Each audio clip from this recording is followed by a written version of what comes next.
And now, the Bonfire with Big J. Oakerson and Dan Soder. Check. It won't bother you with talking at all. Okay. See, watch. Put them on now and see. Yeah, because that was... Check. Check. 1, 2. You still feeling I'll it? just have to leave it off like this. Let's just do it like that. You can make your input small, and you can just plug it into J's. Oh, you know what? Yeah. Do this. Will that make a difference? Check 1, 2. Check 1, 2. Check. Then here. Yeah. Check 1, 2. Check 1, 2. Now, there Good? it is. Yeah, Good. it's like getting water out of your ear. Oh, that's great. That was bugging the shit out of me. I was like, am I crazy? All right, guys. Let's take it from the top. And now, the Bonfire with Big J. Oakerson and Dan Soder. Is that for you, Lou?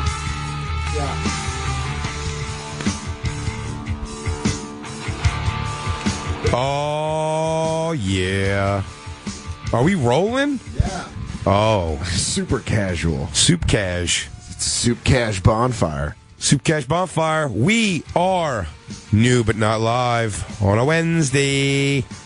Me and Dan Soder sitting here with the whole crew. On a Wednesday. We're in the comedy office watching passersby. It's weird to come in here during, like, on a day off.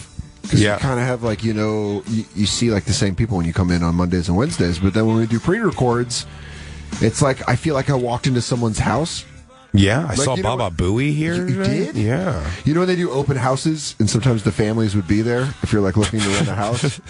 And you're like, hey, how are you? Hey, I'm going to fuck all over your foyer. Yeah. When I was a kid, my mom used to make me go look at houses, like, to rent all the time.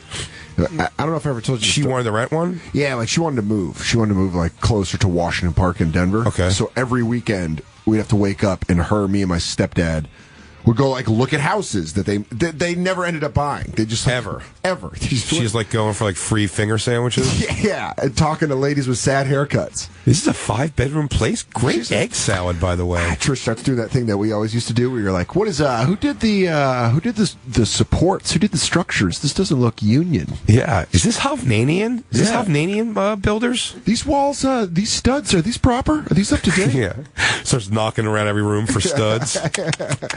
All right, this looks like it was pre-war, so I want to say you're probably on its third or fourth. Is the foundation solid? Is there many tropical storms here? Why don't we head down to the basement? I want to see what it looks like. But one time we were at this house, and this kid, I loved those Hasbro WWF wrestling action figures. Mm-hmm. That was like the thing that I had the most of. And I think I've told you the story, right? That kid's room, he had like a ring full of them. Oh, yeah. And it was the first time in my life I was like, I should just grab as many as I could. And just get the fuck out of Dodge. Yeah, because they don't know. I'm a ghost. I Swayze'd them. Yo, I'm Ghost. Yeah, call me Patrick Swayze. You're like, I know we're not buying this fucking hunk of shit. Yeah. I'm going to be dragged around next weekend. I'm staring at a fucking treasure chest. Steady diet of finger sandwiches. I love it. Yeah, but I party mix. Ended up not taking one, and I felt really good about it. That was like when I was young. You were proud of yourself for just doing the right thing? Yeah. Because your instincts were so evil. But immediately I was like, oh, he's got so many toys that I don't have. And I was like, dude, nah, that wouldn't be cool. I wouldn't like that if someone did that to me. My friend Adam had a lot of toys that I was envious of. Yeah, when your friends Talking Knight Rider car, man, was a big deal. Shit, yeah, it was. Huge deal. When friends... Do you think, like, you know how they always say, like, if you peak early and, like, if you're, like, popular in high school, the rest of your life sucks? I don't know if it's always true. I don't think it's always true. But do you think kids with a lot of toys grow up to be adults that aren't satisfied? They don't have enough stuff? Yeah. Like, they want, like, iPhone 7 before it comes out kind of shit? Yeah, like our buddy Bobby Kelly always has the newest technology. Loves electronics. And I'm wondering, like, did he have a ton of toys when he was a kid? Probably not, but I remember my friend... I think he had a drug problem. So he did. He had all the toys. He had all the toys. Pipes, mirrors. Syringes. Syringes. You know, I just found out that when you'd win... no, I didn't just find out, but very recently I heard it referred to by, I think it was a friend of mine. It might have been Wayne, our buddy Wayne. Yeah. When you'd play games at carnivals, and you'd win, like, the Def Leppard mirror. Yes. Or the Judas Priest mirror. Remember, it was like a mirror with, like, their labels on it? Yeah. Coke mirrors. Oh. I never really thought about it. I'm like, yeah, why would there be a mirror with the stupid band on it? It doesn't make any sense. You can't really use it as a mirror. They're tiny. They're what? They're, 8 inches by 8 inches. They were small mirrors, but I think they were to do coke off of. And people have their kids fucking shooting water into a clown mouth. Can you imagine just a coked up dad just like, you get this. Win. I need you to get this. Aim better, you little shit. Oh, God. Here, I can give you something that'll focus you right in. Just breathe heavy off dad's finger. Just breathe through your nose. Just breathe deep. Just a kid all jacked up on coke at a carnival. Is it just me, or am I about to go? If he guesses my weight wrong, I'm going to stab him in the neck. Sir, the fucking quarter is impossible to make stay on the plate. Hey, how does cotton candy get made? I just want to know how cotton candy get made. It just looks like it comes out of fucking midair. What the fuck is in birch beer? just a 9-year-old yacked out of his mind because his dad's trying I'm going to go to the funhouse again. I felt like, is it weird that I felt the calmest in the funhouse? Was anybody else in the funhouse for 3.5 hours? Oh, God. You know what? I think I want to take that girl up on the Ferris wheel. If I can't get it up, I'm just going to freak out, though. I like that you find your house through the mirror maze fast. Yeah. You just well in the barrel and everything. You just feel it out. I was there trying to figure out my way, and some other kid just came rolling across the walls. just yelling, get out of my way. He was screaming, coming in hot the whole time. He was just slapping himself high fives on all the mirrors. Coming in hot. Watch out. Hot potato. Hot potato. Yeah, I had that makes me think, I had a lot of liquor mirrors. I still do. Well, like company? Yeah, like Jägermeister, Light. yeah. I have a McGillicuddy's schnapps. I have a Captain Morgan. But were they big, or do they seem now reasonable? Oh, yeah, so those weren't to be used for Coke necessarily. Maybe a Coke party. That's what I'm wondering. Because my mom and dad had a bunch of these mirrors. Yeah, I definitely won my mom. So I don't know if my mom really did Coke ever. Yeah. But if she wanted to, she had a lot of surface area, because I was really good at hitting the clown's mouth. I mean, just a steady hand. Your mom has a Coke habit because you were so good at fucking carnival games? What am I going to do with all these mirrors, I guess? Well, Jason wins them for me, and I can't throw them out, or else I'll freak out. Yeah. Mom, where's the Judas Priest mirror I got you? Like, it's upstairs. Under the Toto one. It's a freshie. I'm waiting. Yeah. I'm waiting till this one gets too murky. Pablo's bringing over some nice China White. My mom's just rubbing her fingers over mirrors and on her gums. You want me to take you to school? I'm going to tell you how I met your dad again. Get on my back. I'll walk you to school. She like a werewolf turning. She's like hops on all fours. Dude, my mom laid that story down for me one time. I think I've said this before, where she was like, talking about living with my dad in San Francisco in the 70s. She's like, one time we did Coke that was so good, your dad wanted to go out dancing. I'm like, hey, how much blow were you doing? Enough to get the Gary dancing. Yeah, you don't chance Jimmy Buffett, by the way. No, you just drink and sway to Jimmy Buffett. No, so he was gacked out. That guy was ready to party. I just imagine my dad just okay, Trish, I'm going to ask you if you're my mom. And you just say yes, okay? Okay, are you my mom? I don't want to leave this room. Yes. You want to never leave? I never want to leave this room. Yeah. Yeah, it's so weird to think of, telling your parents about doing my dad still currently smokes weed, I think, so he's at no loss for weed stories. Dude. Never told me a Coke story, I don't think. And my mom, I think the best my mom's ever done was told me she did Quaaludes or something, like a couple times. They always have the parents. Our parents, our generation, always has the parents with the stories that it's just like these goofy sounding pills. Oh, yeah. So I took a couple pops, then a smoothie. And you're like, shut up. They're barbiturates. Yeah. You got any barbs? You got any barbs or blueies? You got any barbos? Yeah. And it just sounds goofy. You guys ready to party with some barbos? Yeah. How are our kids, the next generation, ecstasy is going to seem like that? Molly. Yeah, Molly. It's almost on the Molly. Have you ever done Molly? No. I've done a half a pill of ecstasy in college when I was drunk. I did ecstasy once. It was all right. It was all right? It was fun. I'm a mushrooms and weed guy. Anytime I've tried anything else, even slightly stronger than weed, it just feels like... Chemically? Not even. I just always have felt like... Well, the 2 times I ever did 1 line of Coke each, I really felt nothing from either of them, which is fine. And but anything else I've gone strong... ecstasy. I guess I haven't done much more than ecstasy, but even like mushrooms for me, for the most part, I'm like, just feels like being really high on weed. So I could just either smoke a little more weed or. I told you. Jacob, I've told that story. I keep saying this because I'm afraid that I'm just double dipping on stories. When I smoked Fine, coke, bro. People love it. When I smoked coke in New Jersey. And then I played Nintendo Wii. You mentioned it, but you didn't give those details. Yeah, it was. Was it awesome? No. It was awful. It was kind of awesome.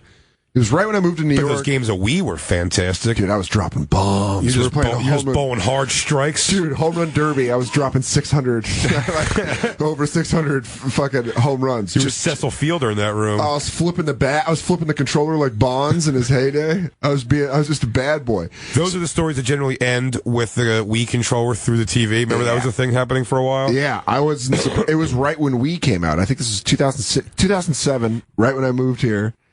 And I lived on that guy's couch, and he worked on the stock exchange, like the Merck stock exchange. So he hung out with like stock guys and shit.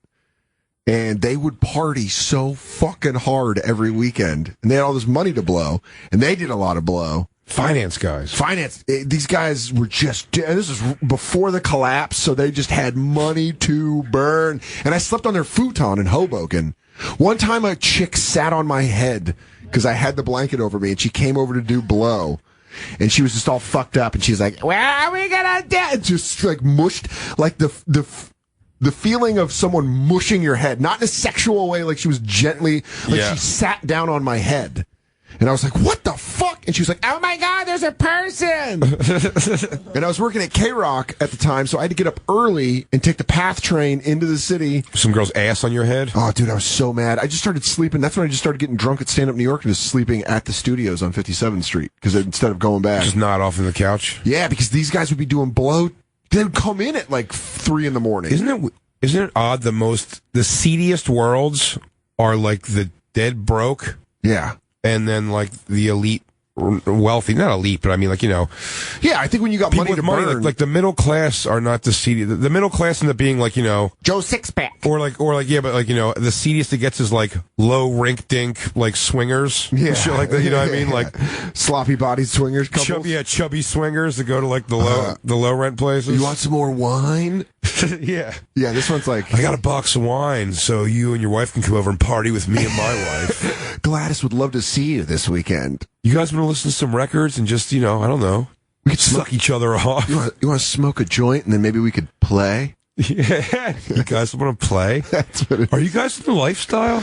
In the lifestyle. Meanwhile, fucking super poor, like, I want you to fuck them in front of me and I'm going to fight them. Yeah, exactly. And then I want you to fuck these 5 blacks right before I kill them. And then I'm going to hunt them. Human game. And then the rich are like, I want them weak-kneed from puss. Yeah. And then, so I went out with these guys. These guys one night were like, I was an open micer. I didn't have any spots. It was a Friday night. And they're like, hey, do you want to go out? We're going to go out. And I was like, I have no money.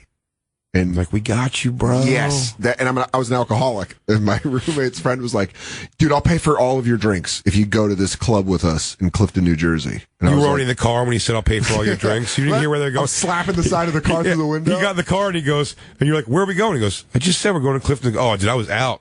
I was in the car already by the time you said, I'll pay for your drinks. Dude, when he said that, I lit up like we were going on a shopping spree at Toys R Us. Yeah, it's funny. I've never been. That is maybe the sign of alcoholism. I've never been. And I've drank like a lot. Yeah. Even more recently than probably most of my life because I don't drive anymore. But that's never been an allure to me. It's like free drinks. Dude, who cares? That was my allure. Like, how much am I going to drink? I would have done the most miserable shit for free booze when I was drinking. Like, at least there'll be free booze there? I mean, that made it. Because I was like, oh, we're going to have an awesome time. We're going to get fucking banged up. Were you a person... Now, what happens in comedy clubs a lot, interestingly enough, is when they change rules, when people take advantage of stuff, and you see young comics, you can really tell people's lifestyle choices there. Yeah. In that regard, because anytime they've changed policies at clubs, I've never given a shit. You know, it's like 50% off, you know, it's like free drinks, then it goes like 50% off drinks, and people are like, what the fuck, man? That was me. Oh, you'd get mad, yeah? Oh, my God, yeah. Yeah, when I used to work Eastville, he did a thing where he would give me free beer. So beer was free. Right. But booze, when they got their liquor license, was like, you know, I had to pay for the booze. Or I got like 50% off. He's all well shit anyway. Yeah, like General, it was like Admiral Nelson's shit. But not even Admiral Nelson's. That's like better than what they were. It was like General Edmonds. Yeah, it was the shit I never heard. And it always tasted real. Yeah. It all tastes like rubbing alcohol. Yeah, but I would drink it. I would go. You're like, is this tequila? He's like, that's scotch. Like, what? Why does this taste like grapefruit shavings? But is this supposed to be pulpy? Why is this Clorox? And then when they got their liquor license, I remember being super bummed out about the 50% off alcohol. And then one day he was like, yeah, you get free booze too. And I was like, this is gonna be a problem. Hey. Yeah, because I loved it. But that's the thing. When that guy said, I knew they were going to a douchey dance club, which I hate. I knew. I wore my Queens of the Stone Age shirt and jeans to a fucking dance club. You was that guy? I was that guy. Just Brian Posehn'd it in the corner? Yeah. I'm here ironically. Not ironically, alcoholically. Sure, but you could almost... yes. You're there, you didn't go, I'm going to play ball tonight. You go, I'm going to go here and, like, in my own head be like, look at this dildo and this ass face over here. And this 100%. 100%. You nailed it. I'm not in this world with these dildos. Yeah. I get it. I would do the same exact thing. Yeah. I bet anytime I've gone to a dance club, I've never, ever just embraced the fun of that night. Like, let's go out there and dance. I'm like, no, it just feels jerk-offy. Yeah, you want to be like, no, this is my rules. We're playing by my rules. Yeah, I own this place. You guys are all here to abuse me. So the guy finance queefs. Yeah, the guy gave me his credit card. He gave me his credit card and was like, go open a tab. He and I was treated you like a straight bitch. You just took all of it. You want that booze so bad. Hey, Cupcake, goes get yourself a slice of pizza. Grab me one while you're there. He smacked my ass? Yeah. Oh, hey. Open up a tab. Get whatever you want. Hey, that's cute. You ever seen money before? You ever seen a $20 bill? There's a 20. You ever get slapped with a stack of hundreds? Yeah, you slut. What? You little slut. He goes, hey, get us all drinks. And he had a big wad of cash. You just started like dropping bill by bill on your head. Yeah, and he goes, look at him pick it up. Look at him pick it up. Hey, Dan, you ever play 52 pickup? Yeah. What's that? Fucking fans out cash. It's like, I'll give you $5 to pick that all up. I'm like, all right. I mean, I was dead broke. I'll give you $1,000 in change right now. Just makes you carry around change. Yeah. You just hear the shushing sound where it's like, why does Dan sound like that? He's got 4 pockets of quarters. Your Queens of the Stone Age shirts, you got it pulled out so you can hold change in it. I'm going to roll them up when I get home. Turn this into real none money. of us want our pocket change. I'll take it. If you guys are giving it, I'll take it. Dude, that's been me my whole life. Just like, yeah, fuck it. What is that? Cool. But when you got straight scavenger. But here's the thing, but a true tell though is when you started getting cash enough to like take care of yourself and sustain, like you're also a very generous guy. It's a big deal. Oh yeah. I mean, I give back to those who have given me and to those who don't. And to those who need. Yeah, exactly. But so I go to this club and I remember exactly listen how crusty of a drink I was drinking. I was doing shots of Jaeger with Coronas. Nice. Don't go together at all. And I was just getting hammered, started doing whiskey, and then I moved into my 4-seam fastball, which is Jameson with Bud Backs.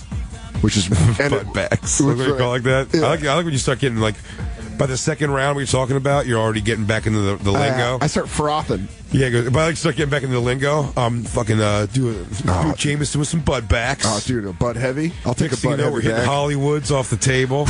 Dude, I'll fucking go deep. I think about that, man. I could come back. I could come back for a day, right? You I'll can, be smoking butts. You can do all Did those I tell things. you on my 5-year You could all do all those things. You could only do it for one day. Dude, if those I want to do when I hit 5 years of not drinking, which will be in 2 years, I want to get together an Expendables group and go down to New Orleans. Yeah, you just want to go hard with it. Woo! Go eat. Gonna get arrested for pulling your dick out? Not at all. I'm just gonna drink super sad in a blues club. Yeah. I want to be like Ron Burgundy when he gets fired. She was a good girl, I guess. I was the wrong one for her. I let her go. She's probably deserved better than me anyway. I was always garbage. They say you can't love until you're hurt. Well, brother, I've hurt enough. 5 years looking at the world through clear eyes. You get up that high, you get a little afraid of heights. Start wanting to crawl back in the mud. Anyways, brother, I've been talking all day. What'd you say your name was? I'm Jay. Hey, brother. Dan. What's Sober? Funny. Last name even kind of sounds a little bit like Sober. Anyways, Never thought about that. I lost a girl, lost a couple jobs, lost some friends, but I'm back on top. Trying to rebuild a relationship with my son, but Little son of a bitch won't take my texts or my calls. I'm basically geared. I showed up at his game. High school security removed me from the building. Tell you this though, looks just like his old man. Swings a bat like him too. I'm basically becoming Gary. Screaming, chip off the old block while you're being chokeholded out. While you're being chokeholded out of the gym. Yeah. Chip off the old block, son. I'm leaving. Get your hands off. I'm just saying, son. Have the respect to take your hands off me in front of him. Son, have fun out there. I'm going. I love you, boy. Remember, you come from champions and you are a champion. Tell your cunt mom to let me visit. You tell her and her faggoty husband that I might show up again with a 12 gauge and settle things. Volunteer firefighting jerk off. Fuck Kevin. Is that his name, Kevin? Yeah, fuck Kevin. Yeah, he picked up the phone once and that sack of shit wouldn't talk to me for more than 5 seconds. Son, I just got to hear from you. Your kid's shooting free throws. I just got to hear from you. Do you really not want to talk to me? Do you really not want to talk to me? In between shots. Look at me and tell me. Son, I'll leave. If you want me to leave, I'll leave. Look at me in the face. All his friends are embarrassed for him. Look at me. His girlfriend. I love you, son. His girlfriend just goes, Jesus. I'm sorry he does that to you. Baby, I'm sorry you had to deal with that today. So we go, I'll be in this finance D-bags, just bitch, just this gopher. Hey, we're going to get out of here. Go grab all our coats. He's gives you 18 tickets. Henry, I believe this one's yours. Nice jacket. Oh, that's not from Talbot's. That's just what? That's for women. Where'd you get some Strawbridges? I'll tell you this, you don't see coats like this at May DNF. All right. Is this a Dillard's? Hey, you ever grow out of this? Promise you me I can have it? Thanks, Paul. I'm just fucking with you, man. Yeah, but seriously, it's nice. It does fit. Good moves out there. That blonde looked like she was into you. I can't believe you guys are all going home by yourselves, man. You guys are so awesome. Man, if I was a chick, I'd totally give you all my buzz. So we leave the club after I've drank a bunch, and my buddy's like, hey, we're going to go to this guy's house. And he's got a house in, like, Jersey City or something. It's like a super nice house. And everyone's like, you know, drinking. He's got like a full bar, so I'm, of course, there just drinking. And then he's got a Wii, and Wii had just kind of came out. And everyone's like, oh, we're like sitting on this like huge circular couch watching you play Wii. And then like I notice someone's doing something, and they're like starting to take hits. And I'm like, all right, smoking a little bit of weed. And then I look over, and they have picking up. They have tinfoil out, right? And then it's like a clamp on the tinfoil, and then a lighter, and they got Coke on the tinfoil, and they're burning the lighter, and then they got a straw, and they're like, and I was like, wow, I think this is freebasing. It is, right? Yeah. That's how Pryor went down. Dude, I took a hit. I was like, I was so drunk that I felt like, dude, I'm hammered. I'm numb. I can't feel anything. What difference is it going to make if I just freebase out of nowhere with a bunch of guys I don't like? That I don't like. Good logic. Yeah, total great logic. Dude, I took. Hey, Gunga Din, get over here. You want to? Dude, I took one hit, and I was just like, That's fucking. I've never felt more alive. You had pec veins all of a sudden. Woo! Dude, that was like Wolverine, Weapon X. I was coming out of that water. Yeah. I was like, my bones are made of metal. You just run into a fucking fridge. Someone hit me. You just start shoulder blocking the fridge. I want to bite everyone. Wait a second. Does this fridge make its own water? I'm so thirsty. I don't want to cry, but also do 1,000 push-ups. I'm going to call my mom and tell her I love her and hate her. Dude, I went out back. You did so much right and wrong. I ripped like 10 Camel Lights in a row. Just like... all one pull each. Just like one drag. Turns to one Next. long ash. Start lighting it up. You light up one, I'll take them down.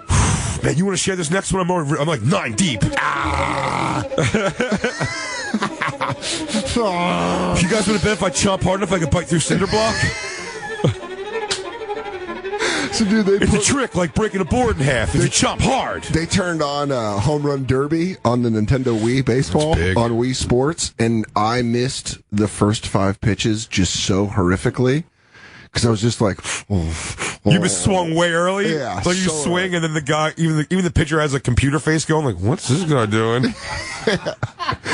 Dude, I started swinging, and then I started connecting, and it was a good night to the point where Oh, dude, you had to swipe down. It was getting your timing together. Dude, everybody in the room, it became a thing where everyone was like, Jesus, because I was just like, just fucking putting them just out there, and I was like, ah, to the point that You're getting cocky and saying, you're like, ding, Yeah. ding, ding. One guy, don't you hate when civilians make great jokes? The guy called me Albert Bell, and I was like, that's perfect. Just fucking coked up. So maniac. timely.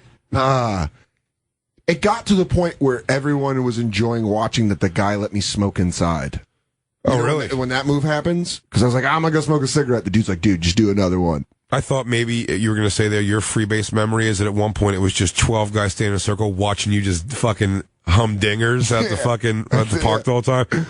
Talking shit like, he's making a lot of kids happy over that left field wall. And I'm like, Bing, bing. yeah. And I think You were there while everybody else went to bed. You didn't even realize the lights were off. You're just still whacking homers. Monday, they're getting coffee and having breakfast on their way to their work. I'm like, Hey, who's the guy that gave you that shit from the other night? He's like, can I have his number? Is he cool? Hey, He's not gonna get weird if I call is him. it- I don't want to be, I don't want to intrude or anything, but do you keep the heat to like 96? Because I have sweated through this shirt. Well, damn, you're wrapped in blankets. You're also freezing. Yeah, I don't know. Why are your floors made of ice? They're made of pure ice. It cuts right through my shoes. I just realized your carpet, every single loop is its own thing. And then also, what's up with the voices that yell at night? Those are pretty loud, right? Because I sat here with the TV off and just like, I just wanted to hang till you guys woke up, smoking butts. But, Dan, you have to leave. We don't even know you. Yeah. You are couch dwelling here. Yeah, you were just our gopher at the club. The next morning I woke up on my friend's futon and it was like, I was just miserable. The come down was bad. It was just, I just felt. So I thought, and maybe I'm wrong about this, I thought the effects of coke, sniffing coke, is how 70s was that? You guys want to go sniff some coke? Wasn't what are you, a narc? Isn't sniffing coke affect like somewhere between 15 and 20 to like 30 minutes? Yeah, I think it's quick. I don't know. I've never snorted. I've never snorted cocaine. You're like, I've only booted it, and I only tie up and push off like a I would do it dude. between my toes so my boss wouldn't know. You know, you got pretty decent veins in your eyes.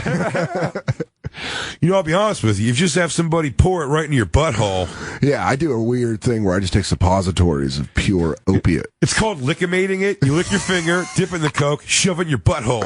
And I'll tell you this, I hope you're wearing free-flowing pants because you're going to start kicking around a little bit until it settles in. You're just going to be donkey kicking backwards, man. Stay in the back of the line is my suggestion. Do not get behind me. You are going to thigh kick someone wicked. You're going to catch a size 13 right to the quad. You're going to have a British Knights logo right against your hammy. So yeah, I think smoking it just made me go for like, How long was it? I don't know, because I was super drunk. But I remember flying high for like an hour, and then like everything got blackout because like we kept drinking, and then like I kept drinking. And I know obviously I wasn't dumb enough to be like, let's smoke more. I was just like, yeah, that was weird. Because again, like you said, anything more than weed, you start feeling like. Yeah, I just haven't done a ton. Can we make Christine our drug correspondent? She has the past of a fucking, like a bridge kid. Yeah, are you like you're like one of those people that DEA hires that you can go undercover because you can do every drug? You have a lot of information. Yeah. Did you ever smoke coke? I didn't smoke coke because I actually was just looking it up as you guys were talking about it, and it's like the burning point. She's like, I want to try it now. I was looking it up. And we have three mutual friends who smoke coke. Not only that, but I gave it a 5-star Yelp review. The burning point's just lower than the deteriorating point, so you actually lose like 80% of the effect of it when you light it on fire. You're supposed to mix it up and make it crack with baking soda, and then it becomes smokable. Oh. Coke lasts for like 20 minutes. Crack, I would say the best part of the high is the exhale. After that, you just want more crack. It's a very it's a crazy drug. You're worried you're not going to get it again, but it can't be just the exhale because, I mean, you said it was fantastic. It's my favorite drug I've ever done. Crack cocaine. Yes. Okay. It's the best feeling ever. You just said it like it was a restaurant. By the way, can we give her congratulations? 3 weeks sober. Yeah. And I want to tell you, those wounds you're picking at are healing. Oh, yeah, it's great. I give her a chip every week. Just to be clear, I've not touched the stuff in like 12 years, but that's it like, so, really is. wait, but you said... You also did it a very short amount of time. Very short. But it was like, but you said it was fucking kick-ass. But it is the progression of coke, I guess. So when you made that leap to do crack, I just want to say, as someone who also has smoked cocaine, Jay, you fucking nerd. Can I say real quick too? Only because it's just bugging me hearing it constantly. I apologize. We've gotten comments for my constant sniffling. I've had a cold for 4 months. And also, not only that, but I like to think of Jay as like a lovable, sick puppy dog. It's probably what I am. It's a lovable, sick puppy dog. But I apologize for this. No, there's nothing I can do about it. Now back to crack talk. I'm sick forever. Now, if we can get back to crack talk on the Bonfire. Crack corner with Christine. The crack corner.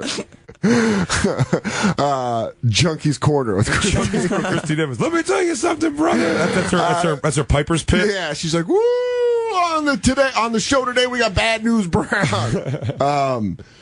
Like that decision to take that leap and to do it, you're almost like. You do it not out of like a sad place, but out of like a fun place of like, hey, why not? You know, I was so young and stupid at the time. I was a teenager, and I had done so much coke at that point that I could not take a line of coke without my nose bleeding. Jesus! It was really like I was just a mess. And You're like so Jenny and Forrest Gump. it was awful. So I started, I actually started smoking meth, and I hated it. And some asshole was like, oh, well, crack's just coke. Like, you're just end up smoking coke. Yeah. And I was like, smokable coke? Yay. You want to call him an asshole, but it's all about angles. And I think he was trying to help you. I'm telling you what it is, though. In her fuckhead town, there wasn't anybody on the other end. There was no one, like, harping on, like... You know, like, meth is a terrible ending to meth. Everyone's kind of like, it's great, man. Everyone's partying. It was pretty seedy. When you start doing meth, you get into pretty seedy characters. Yeah, it's amazing how people want to bring you down. Well, Dude, she has a story. Listen, the last time in her life where she almost thought about smoking crack in her life, the fucking dealer... That's an amazing story. Tell that. That's insane to me. I love that. I went up when I moved to New York, I had quit drugs when I was like 17 years old. Okay. I didn't touch the stuff, but when I got to New York, you just have anonymity that I didn't really have in my hometown. Yeah. I was drinking really heavily. You knew me then. Yeah. We said she can knock it back. For the campers that don't know, I knew Christine before Jay knew Christine. Years before Jay knew Christine, because Christine and I worked together at a Mexican restaurant in Midtown. We were both waiters. It was awful. It was terrible. It's where I worked for 5 years. How long did you work there? I only worked there a few months. You worked there a couple of months, but we would go out drinking. It was like right away when she got to New York, pretty much, that she worked with us. That's so weird. Then she, like, came back around to come. I mean, I didn't meet her literally years later. Well, because I remember you said you worked at the Ice House. Comedy Magic Club. And you were like, oh, because you found out I was a comedian. And, like, when you're in that world of waiting tables, everybody's something. You heard it here first. Comedy Magic Club hires crackheads. They employ former meth addicts. But when you wait tables, you're like, oh, yeah, but I'm also, like, an actor or a writer. So when I was an actor back then. And you were like, and I remember being like, I'm a comedian. And you're like, oh, I worked at the... And I was, like, blown away by it. Yeah, because it was somebody that knew that world. Yeah, it was right after you did Live at Gotham, and I thought that was such a big deal. I went up to you, I was like, "You just did Live at Gotham? That's huge! Congratulations!" And no, because every waiter or whatever was like, "So what is that a thing, dude?" I got a lady. What's that on? I was waiting a table, and a lady. I was clearing salads. I was clearing like a party of 12. And I took this girl's salad, and she goes, I saw you on Comedy Central on Friday. And I was like, well, now you're watching me clear your Cobb salad. Isn't it the worst thing in the world? It felt when I agreed to host that karaoke, man, it was the worst thing in the world when someone tried to like especially when they would try to tip me, which was always I never took, and I can attest that's 100%. I never took them, but they'd be like, hey, can you move my song up to blah blah blah? I'm like, no, dude. I was like, I'm not. Don't worry, I'll get you up. I promise I'll get you up. If you want to get out of here, I'll get you up. But it's like, no, I'm good. I don't know, take it, man. It's like a $20 bill or something. And then he goes, wait a minute. He goes, Big J Oakerson? You'd be like, Fucking Christ, man. And that's the thing about like you were saying, when you moved to New York, you were anonymous in this giant city, so it's not like your hometown. No. Where someone's going to be like, hell, look who's back on the pipe. I got my hometown, everybody was like, keep Christine off the shit. See? But that's kind of what you need. That's why some people move to New York and get fucking bounced quick. Yeah. Is because of that. You show up in the city and you're like, oh, no one knows me. I can just be a garbage person. Which I was. Yeah, I think I was too. I was just like laying on someone's couch just drinking free alcohol. She tells some stories that really, again, it might be like my own, like idiosyncrasies that make me like not be able to delve that deep into the fucking rabbit hole with shit. But I had to move up here into a place that I thought was like a decent place, and I had my own space and room, and not have roommates who I just didn't know, just some people who said I could live with them. Like Christine's like first like New York experience. I'm always so blown away. It's like air mattress and a thing in a mouse infested room, but it was only $150 a week, and I'm like, not worth it, man. See, that's crazy because I slept when I first moved here. I had an air mattress on a windowless room in the same apartment that I still live in. Me too. Really? I live in the same apartment. Yeah, always. For 10 years, yeah. And I like, it's, you know what, there is a part of it that's nice to walk by that room and be like, holy fuck, I slept in there for 8 years. Yeah. I slept in a fucking windowless room. I had a window that opened up into the hallway for some reason. Oh, that's awesome. That's pretty awesome if you had Dick coming over, like a drive-thru. So wait, don't we don't get too far away from it. Because we're going to have to take a break soon eventually after we conclude Kill Corner. Yeah, so she came to New York anonymous. Well, I'm saying, should we take a break to get into this story? Oh, yeah? Okay. Because we've already had one drug story. Now we've kind of given a little foreshadowing. This is just good radio here. Oye, como va? Me gusta. Come back with Christine's Superflies stories. Yeah, baby, I was flipping 8 balls like they were nothing. We grew out all picking nails. Yeah, I was partying riding in Cadillacs. I'm your pusher, babe. We'll be right back. It's the Bonfire. And now back to the Bonfire with Big J. Oakerson and Dan Soder. The year of our Lord, 1977, is when that's from. And that year also gave us our sweet baby, Big J. Oakerson. And the week of him filming his special, we're doing music all from the year 1977. It's Bonfire on Comedy Central Radio, Sirius XM 95. I'm Dan Soder, and that is Big J. Oakerson. Ooh. We came back with a very drug song. That was live. Yeah, we went big. That's live. Live in Japan, 77. Live in Japan. You know, go for it. Look how much fun they're having. Talk about people doing coke and shit. These guys are just nailing it. And banging. He's got white dust in his chest hairs. Yeah. Oh, dude, I bet they didn't even sleep till 1978. They just went for it. Are we on a plane? I'm always flying. Boy, how many do you think Christy McVie just hated Stevie Nicks joining that group and just becoming the hot chick? Yeah. She was just by default the hot chick, Christy McVie, and then now she's like, the fucking gym teacher. I imagine she's like the, she's like the pretty girl in a small town. Oh, yeah. And then like a really pretty girl moves. We'll be putting this video out, and what I love this video particularly is what happens is Christy McVie's wailing on the key. She's going for it big, and Stevie Nicks actually wheels around the whole rig to come and play tambourine behind her, steal all of her thunder. Her titties are hanging out. She's wearing basically like a silk nightgown, Stevie Nicks, and just steals all the thunder, just sucks it away from her and goes, oh, yeah, remember what a pig this is? Playing piano, wang, wang, wang, bang on those keys, oinky. Stevie Nicks was hot. Young Stevie Nicks, boy. Oof. Look, right here. There it is. Just steals all the thunder. Play it, bro. Hey, keep it going from my brother, Christy McVie. Don't worry, no one in the band wants to bang her. Didn't Stevie Nicks, like fuck her husband in the band? Yeah, I think so, right? I think they all fucked each other. I know, but that was a thing, I think. Dude, that bass line. Crank it up, Lou. Christine is a big Fleetwood Mac fan. Loves him. Right? Love him. Did you love him when you get high on drugs, where you're like, was that your go-to? No. That'd probably make you sad. Fleetwood Mac was very much like my childhood. Like both my parents were into them, so that definitely. What was your drug music? Oh God, a lot of Nirvana, a lot of Alice in Chains. That's the best drug music. That was the best. That's heroin music. Doors. Yeah. It was a period of time. I mean, I was like 15 in my drug phase, so it was like right when I kind of started discovering a lot of music. Sublime. Yeah. There was a lot of music. That was what we do. We just like get high and listen to music. That's Eric Clapton. I think that's what everybody did. I remember when I first started getting high, even just smoking weed, you'd just be like, oh yeah, it'd be like around music. We would like design playlists that we were going to play like as we did the line. So we'd listen to the right music when it kicked in. Oh, you guys were Jesus. You guys, that's real drugs. Weed's like, Yeah. We should have been in school. yeah. Weed's like, put on an album. You know, it's great. Songs that make you feel that way, like actually when I like play them like loud, like wig Christine out. Like she gets like just took 2 tenths for it. You have like a Roxy Music Group. You have Love Is a Drug.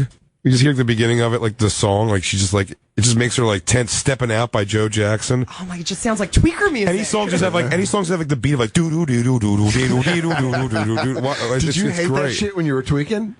No, it just feels very tweaky. There was another one like what's that song? Like here in my car, I feel safest of all. I'm like that guy was on meth. I can lock all the doors. Yeah. It's the only way in cars. Do you have you have Love Is a Drug? That's the one that always she's like, can you please turn this off? Yeah, but I get Stepping it. Out song gets me. That was Stepping Out. Oh, I don't have headphones. That was just playing. Oh yeah, you can't hear it. Love Is Drug by who? Roxy Music Group. Come on, Lou. Guys, not now. What the fuck, Lou? Christine's telling her stories, and we don't need you guys being violent towards each other. So when you were like doing drugs as a teenager. Yeah. Yeesh. I smoked pot for the first time. I was actually like a pretty good middle schooler. Yeah. I was drinking a little bit when I was 14, Okay. and then I tried pot when I was 15. And that was just the year. I went from being like a virgin that had never done drugs to like by the end of the year I was a grizzled lady. Can I tell you this right now? I absolutely Christine and I would have been in the same group of people in middle school. Yeah? Yeah, because like it was like Well, 15's high school. yeah, but I'm saying like she said she was kind of good in middle school. Yeah, and, yeah. and the kids I was hanging out with were like kind of good in middle school, and then high school shit started getting fucking dark, and that's when I always hung with good kids, man. And Very weird. then in high school I went and met my group of friends that I'm still best friends with. But there was like a moment there where it's like I saw them go that dark route, and I had just bailed, and I was like, woohoo! Because I am such a follower. I would have easily done all that shit. Oh, yeah. I would have easily Well, done. Christine lost a parent, big follower. Yeah. Big follower person, which happens. And here's the thing. How old were you when your mom died? 15. Yeah, see, I was 14 when my dad died, and that is like a very crucial age. I was and like, if well, you- fuck it. yeah, I'm gonna do whatever I want if I can do. It's a big. I don't know what it was. I just like never. I never went that route with it. I just never like. Oh, you know what it was? Also, again, follower thing is like a big thing. I was You're not a leader. I'm a leader, but I knew, like I said, I knew I couldn't lead. The reason I was like friendly with everybody because I was like funny and stuff. You know, I was always very That's personal. such a great currency. It really is. So I could be friendly with everybody, Yeah, but I was like, I didn't really go to like the quote unquote like the A list parties and stuff. I didn't do that because I was like, I won't be a leader there. See, I'd and I rather was- lead my group. And I was like the funny bottom rung of the A. Like Yeah, I could yeah, hang out sure. with them, but I was also like cool with the B and C. I just wanted everyone See, I was to like cool with me. everybody. I don't know what my group was, whether it was B or I C never or had not. it- But I just made my thing my group of people. It was like Yeah, my that's- group of friends. That's basically what I did too. I had like my 6 friends, but I was also friends with everybody. Like I liked being friends. And I think that's in, the thing in about school, I would talk to everybody, but leaving school was more of like I grab my 3-4 dudes and we go do whatever we do. my dudes. I grab my dudes. Come on, girls. Come on, boy. And I get my hands up, a dip, a dip, boop. Something flies away. And my hands like, yeah. Party in my hands, like What? What? Throwing it around like, huh. I'm like, okay, maybe. So, but I remember. So you were saying like it was kind of people just. It went 0 to 60 quick. It went from like weed. It was so fast. I went from being like a pretty innocent kid to like, it was like the first time a boy called me sexy, and I was a little fat girl, so that like changed my entire world. And it was also the age No, I group. like to keep her feeling that way. Yeah. Just like even saying that, you forget like at that age how much you hate yourself. Like, Oh my God, I hated myself. Every human being at that age No. does. Hates themselves? Not hates themselves, but feels fucking stupid, right? Some kids were feeling great about themselves. But I think those are the ones that also felt weird about themselves. They just portrayed it different. No, dude, if you ruled the school and there was those kids that did that, if you ruled the school, man, life was good. Oh, I can't imagine walking around being like, "What's up?" I never felt that way myself ever in life. Ever in life. Currently. If that day comes, the world's going to end because I just don't know. I've never, ever been like... So I'm a horrible negotiator. I'm like, what do you want? I'm like, I don't deserve anything. And I just want to blow everything up and just be like, leave me alone. Yeah, I just want to go sit in a room. No one deserves... I want to freebase and play Wii. And smash home runs in front of dudes who suck at life. But you start doing... But in that middle school era, like you were saying... It starts being like a thing where people want to hang out with you. Yeah, and middle school was fun. I really gravitated towards the people I thought were cool. Yeah. Which were tweakers. the tweakers came later, but this was the outcasts, the goth kids, and it was all kind of. I grew up, my high school was Manhattan Beach, California, very rich white community. Yeah. So but I wanted to hang out with the kids that smoked cigarettes and behind the McDonald's dumpster because that's what I thought was cool, and I wanted them to think I was cool because I always felt like an outcast, so I kind of gravitated towards those people. Yeah, and it's like, and those people are like, let's all do coke. Yeah. Yeah. And Christine's not the person to go, I don't know if we should get into that, guys. I mean, I'm fine being behind this dumpster and smoking Marlboro Reds. No, she was like, can we find some now? I got a guy I know. I already got a guy. I got a guy. I had to practice inhaling cigarettes, and I remember just the first time you inhale a full cigarette, you feel so sick, and it's so awful, but I'm like, okay, I can do this. Yeah. Dude, I remember... And by the way, how dumb am I? I had to go through that at fucking 22, where I was forcing myself to smoke cigarettes every 3 exits on the Jersey Turnpike so I can go. It's like, man, I got to get better at this. I'm terrible at it. Really? I had a girlfriend from... We know the girlfriend. 17 to 23. Yeah, from 17 to 23. Yeah. I had a girlfriend. And I was doing comedy already, and I just, was just lost on, I wanted to be cool and be in the mix, and I always remember comics sitting outside, smoking cigarettes, talking to people after the show and everything like that, and I'd watch, a tell doing that, and I just thought it was, look cool, and I was like, I just want to sit outside and have a reason to be outside, and just, dude, that's social insane. look awesome. I used to practice the way I would pull it out of my mouth with the fingers and all that shit. The reason I say that's crazy is because that happens at 13. It's not supposed to happen at fucking 23. Yeah, a decade later, you're supposed to be like, well, I'm not going to start smoking. What am I, an idiot? Yeah, I already got past it. At 13, I remember being behind. I remember Nick Myers and Jason Poyle giving me a cigarette that they stole from their parents, and they're like, we're all going to smoke cigarettes. And you lit it, and I remember being like... and then coughing, and then just wanting to fall down because I got so dizzy. Yeah, you're like, perfect. And dude, after I'm not joking. After that, the first one I ever did was my dad. When I was 10 years old, put out a Marlboro Red halfway through in his on you, on my testicles, while going, "You weren't supposed to ever be on this earth." What childhood? But he put one out in his kitchen ashtray on his kitchen table, and I was sitting there playing with my toys, and he put it out, and I remember picking it up and trying to inhale, but I didn't know how to inhale.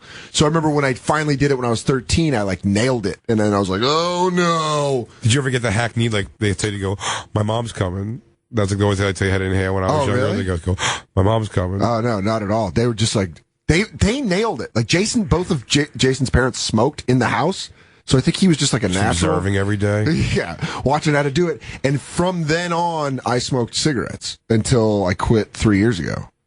That's so funny. You know what's funny about that is my mom is a smoker. When I was young, it's amazing I didn't smoke because my mom would she knew the things I thought was cool. My mom could French inhale. Ah, that was the best. I do that with weed. And my mom could bang the rings out. Yeah. I just watching her laying on the couch with her pants unbuttoned. She's just laying those things out, and I was so I'd go up and I'd poke my finger through them. She's like, your mom's pretty badass, huh? Just cracking. Chain smoking in a room that had no open windows. A child who's developing. Just you have to watch TV through a haze of smoke. My mom's on the phone with some boy she thinks is cute. Yeah, it's like you're watching. I bet my mom did coke off a dick. I know she did.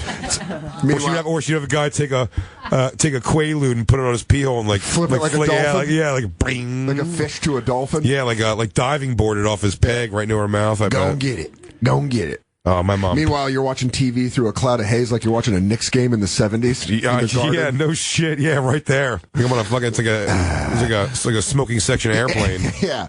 They, you don't really like the cigarettes and everything like that, but of course leads to drugs. Yeah.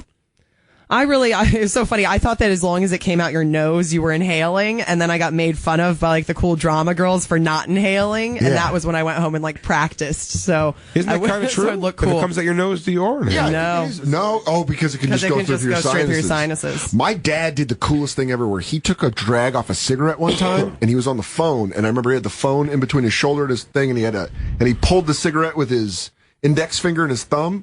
And he pulled it out and put it out and was talking as smoke was coming out of his nose and out of his mouth. And I was like, I remember being a kid being like, that's the coolest thing I've ever seen in my life. I'm going to do that at some point. I'm going to do that. And I do it every day with I always thought the coolest thing was when someone, like very construction, blue collar guys, you'd see them like smoking, have the cigarette dangling out of their mouth. Yeah. I still cannot do this really. But they'd smoke with no hands. Like, they would, like... Scott, the manager of my restaurant that I worked at, he could do so much things. He just had it in his teeth, and we'd be like... And the smoke would be going in his face, and he wouldn't be very active. But it wasn't just that, but also, then they would, like... They'd have it in their teeth or dangling from their lips, but then they would, like, without their hands, just, like, inhale, and then blow out, like, the side of their mouth. Like, they would do the full motion. I'm like... I can't exhale with a cigarette in my mouth. I can't do it. I can. You can? Mm-hmm. Okay. Yeah, well, she's garbage. She told us that. She said it earlier. All the warning signs were there. She's giving away the We should have known. Right here. We all should have known. But there is that line, like you said, you hung out with good kids, so you didn't have the drugs in your face. And then I hung out with like the kids where I kind of made the conscious effort to get away from them because I saw the drugs starting to come in. But you were hanging out. You actively sought out the people with the drugs. Well, I was actually the people that I started hanging out with when it was like the first time. Like they weren't kid friends; they were teenager friends. Yeah. Like people I started going to parties with and all that. It was just a lot of pot. Okay. And then me and another girl. It was kind of like the girls were. The dudes were like, "You guys are doing what?" Like they would get mad at us.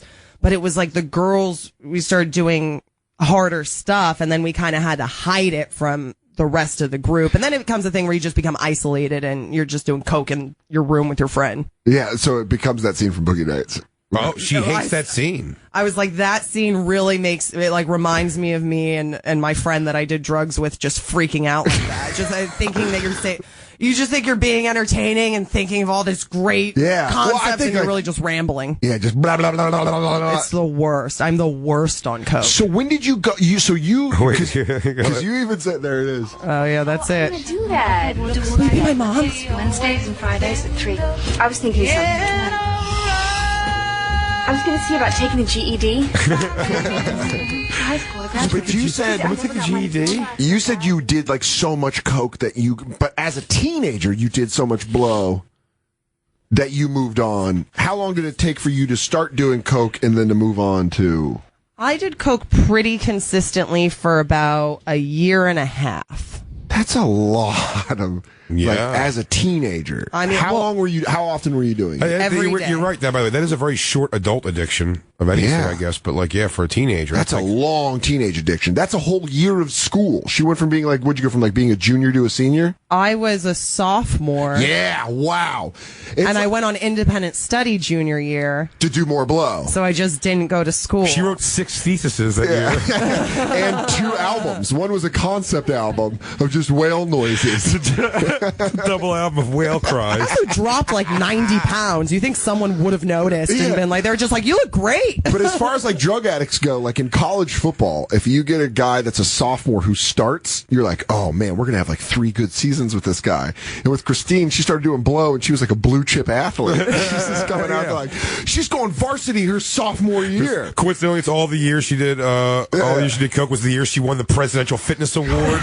She was cranking out like shit up like left. Like, holy shit, she won't stop. We had to make her stop. The bell rung. And she won the debate team. She just would mow over people. No. I got a point. I got a point here though. But I have a point. Mm-hmm. But the counterpoint. Also to say, if I were you, I would say that global warming is real because we see the holes in the ozone layer because we have ways to track that now. clearly, carbon emissions has been raised in the past 20 years. But on the other side of that, I realize like it's probably part of what we're supposed to do. That layer's probably supposed to be burned off if you think about it, because that's the way that things work. And then climate changes. It doesn't actually. We're not ruining the atmosphere. It's not global warming. And it's also, just climate shift. Climate change is actually a pretty vague term when you think about it. Did you ever see The American Dad? That's when he was drinking like the Jolt Cola thing, and they show him in his room. He just took apart a fucking computer completely. And he goes, I gotta figure out how it works. I mean, I know that it's gotta be, the energy has to be pushing through. It's pushing through the system. The electricity it can't just be come out of nowhere. It's gotta be pushing through. He keeps saying pushing through. Was that basically like your junior year? Oh yeah, it really was. It really was. I'm actually thinking of a conversation right now where I remember a like Wiggery guy kept saying, keep it real, and I was like, you want to keep it real? Why do you think about all the people that living in ditches in the Middle East? And it's like, I have no idea what I'm talking about. Like, I'm just a dumb kid. You did so much coke, you became a protester. Yeah. And now, like, if you were a teenager now, you could go on Facebook or a blog. Oh, I'm so glad Facebook didn't exist. LiveJournal existed, and I actually went at one point and made my entire account private. Because there's some live journaling from when I was 15 where Really? I'm like, what? And it still exists. Yeah, it's still out there. I just made all the posts private. But you could find it. Yeah. You can find mad ramblings of when you were on blow. Yeah, and actually when I started doing a ton of drugs, it just stopped. I went off. Because my entire day at a point was all about figuring out how to get money to get drugs and then getting drugs and then doing drugs. That was just kind of the course of the day. So you would wake up and just your whole thing would be to go get drugs. Yeah, I'd be figuring it out. Or money. You'd be going to try to find money. And we're kids, so it's like, okay, let's go ask my dad. Let's go ask your mom. Let's go to my uncle's house. Let's figure this out. You know, we do yard work for my dad. And you're just trying to like compile as much as you can so you can, get a 20 sack. Yeah, and then you just start doing so much drugs, you started your own landscaping business, and then you sold that off to a competitor for a little bit of money. That's where like drugs. That's where you see like those guys on the subway in New York, with the heroin kids from Union Square, the ones that are in all black and they have a dog, and every time they beg, they're like, "Hey, my name's Brandon, and I'm pretty bummed out because I sleep outside tonight. I just got married," and you're like, "You're gonna use heroin." You're like, figure it out, dummy. Yeah, one guy got on the N train and he was like, "I'm trying to get a bus ticket to Buffalo, and I need $37." And you're like, "No, you're gonna go do drugs." Man, talk about paying attention to your fucking kids, though, with the things she was even saying, like you get 20 from this dad, this and to go. Like, I don't know. And you never went to therapy, I don't think. Maybe you did. I don't, to the best of my knowledge, you've never been a therapy person. But, like, I don't know. That stuff, the stuff that comes out, like, I used to, it's weird. The stupid minor guilts of being a child, for whatever reason, call it Jewish child guilt, which I never felt was really pushed on me in any way. But I always just had a thing, like, anything I did to my mom or something I thought was not cool, like, I'd have, like, crying confessionals to her.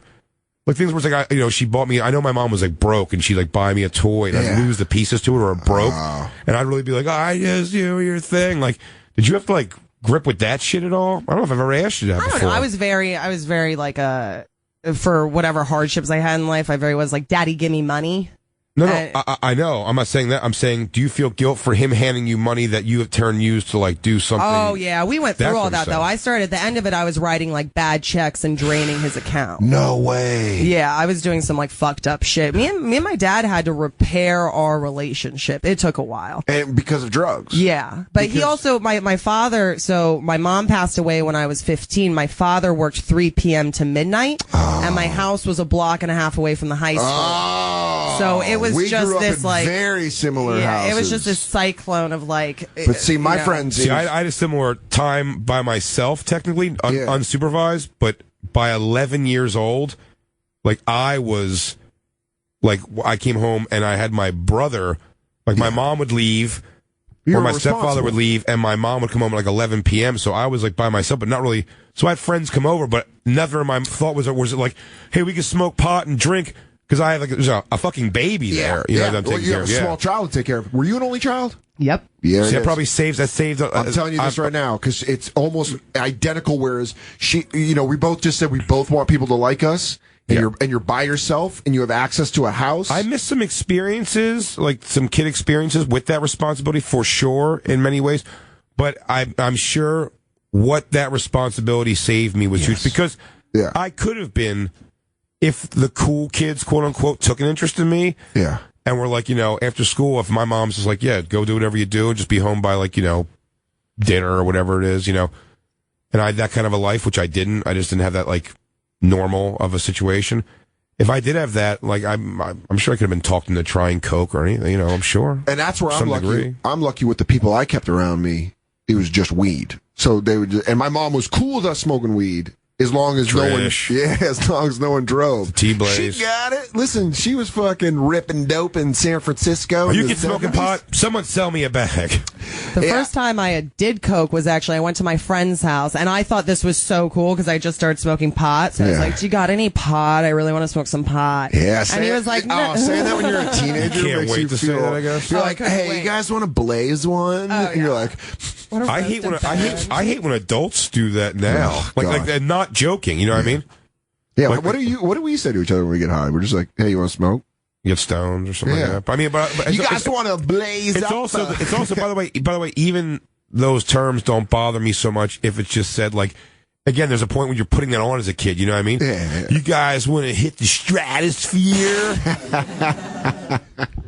You guys ready to launch your brains? You guys ready to get nice? Shut up, Teddy. Yeah. Yeah, we're gonna smoke a joint, but doing coke. What was the? I went over to my friend's house and I was all excited to ask him to smoke, and he was like, "Well, I don't have weed, but I have coke. Do you want to do some coke?" Well, we could pop this up a level. And It's the second time I ever tried coke. That was the guy brought to me. He goes, "No, I don't have any weed, but I found some coke." And it's like, it's like, "Want to do coke?" And I'm like, "Huh? Like, is this the same thing at all?" Yeah. But I did it. I was like, yeah, sure. It was a time where I was like, I just didn't really say no to stuff. And I just loved it. I had never felt more confident. It was like the first time I had linguine. Oh my God. It was great. It was that same sort of like false confidence that booze gives you, but it's like it's amplified. Yeah. But so you're saying it's a stronger confidence with an energy. Yeah, it's like instead of just feeling like you could build a house, then you go do it. I was like, this is the best. I just felt like I don't need to lose weight. I don't need anything. I'm fine. I just need to be on coke all day long. I don't think anyone else in this room can see this but me because where I'm sitting. But Merkface Andy is getting so geeked up with her talking about doing blow that he was like moving around. Like I wouldn't be surprised if he just started jacking it like a circus chimp. He's getting the itch because he was like, yeah. She was describing things for coke. He goes, yeah, just like that. I was like, good God, Does Merkface have a massive coke problem? Yeah.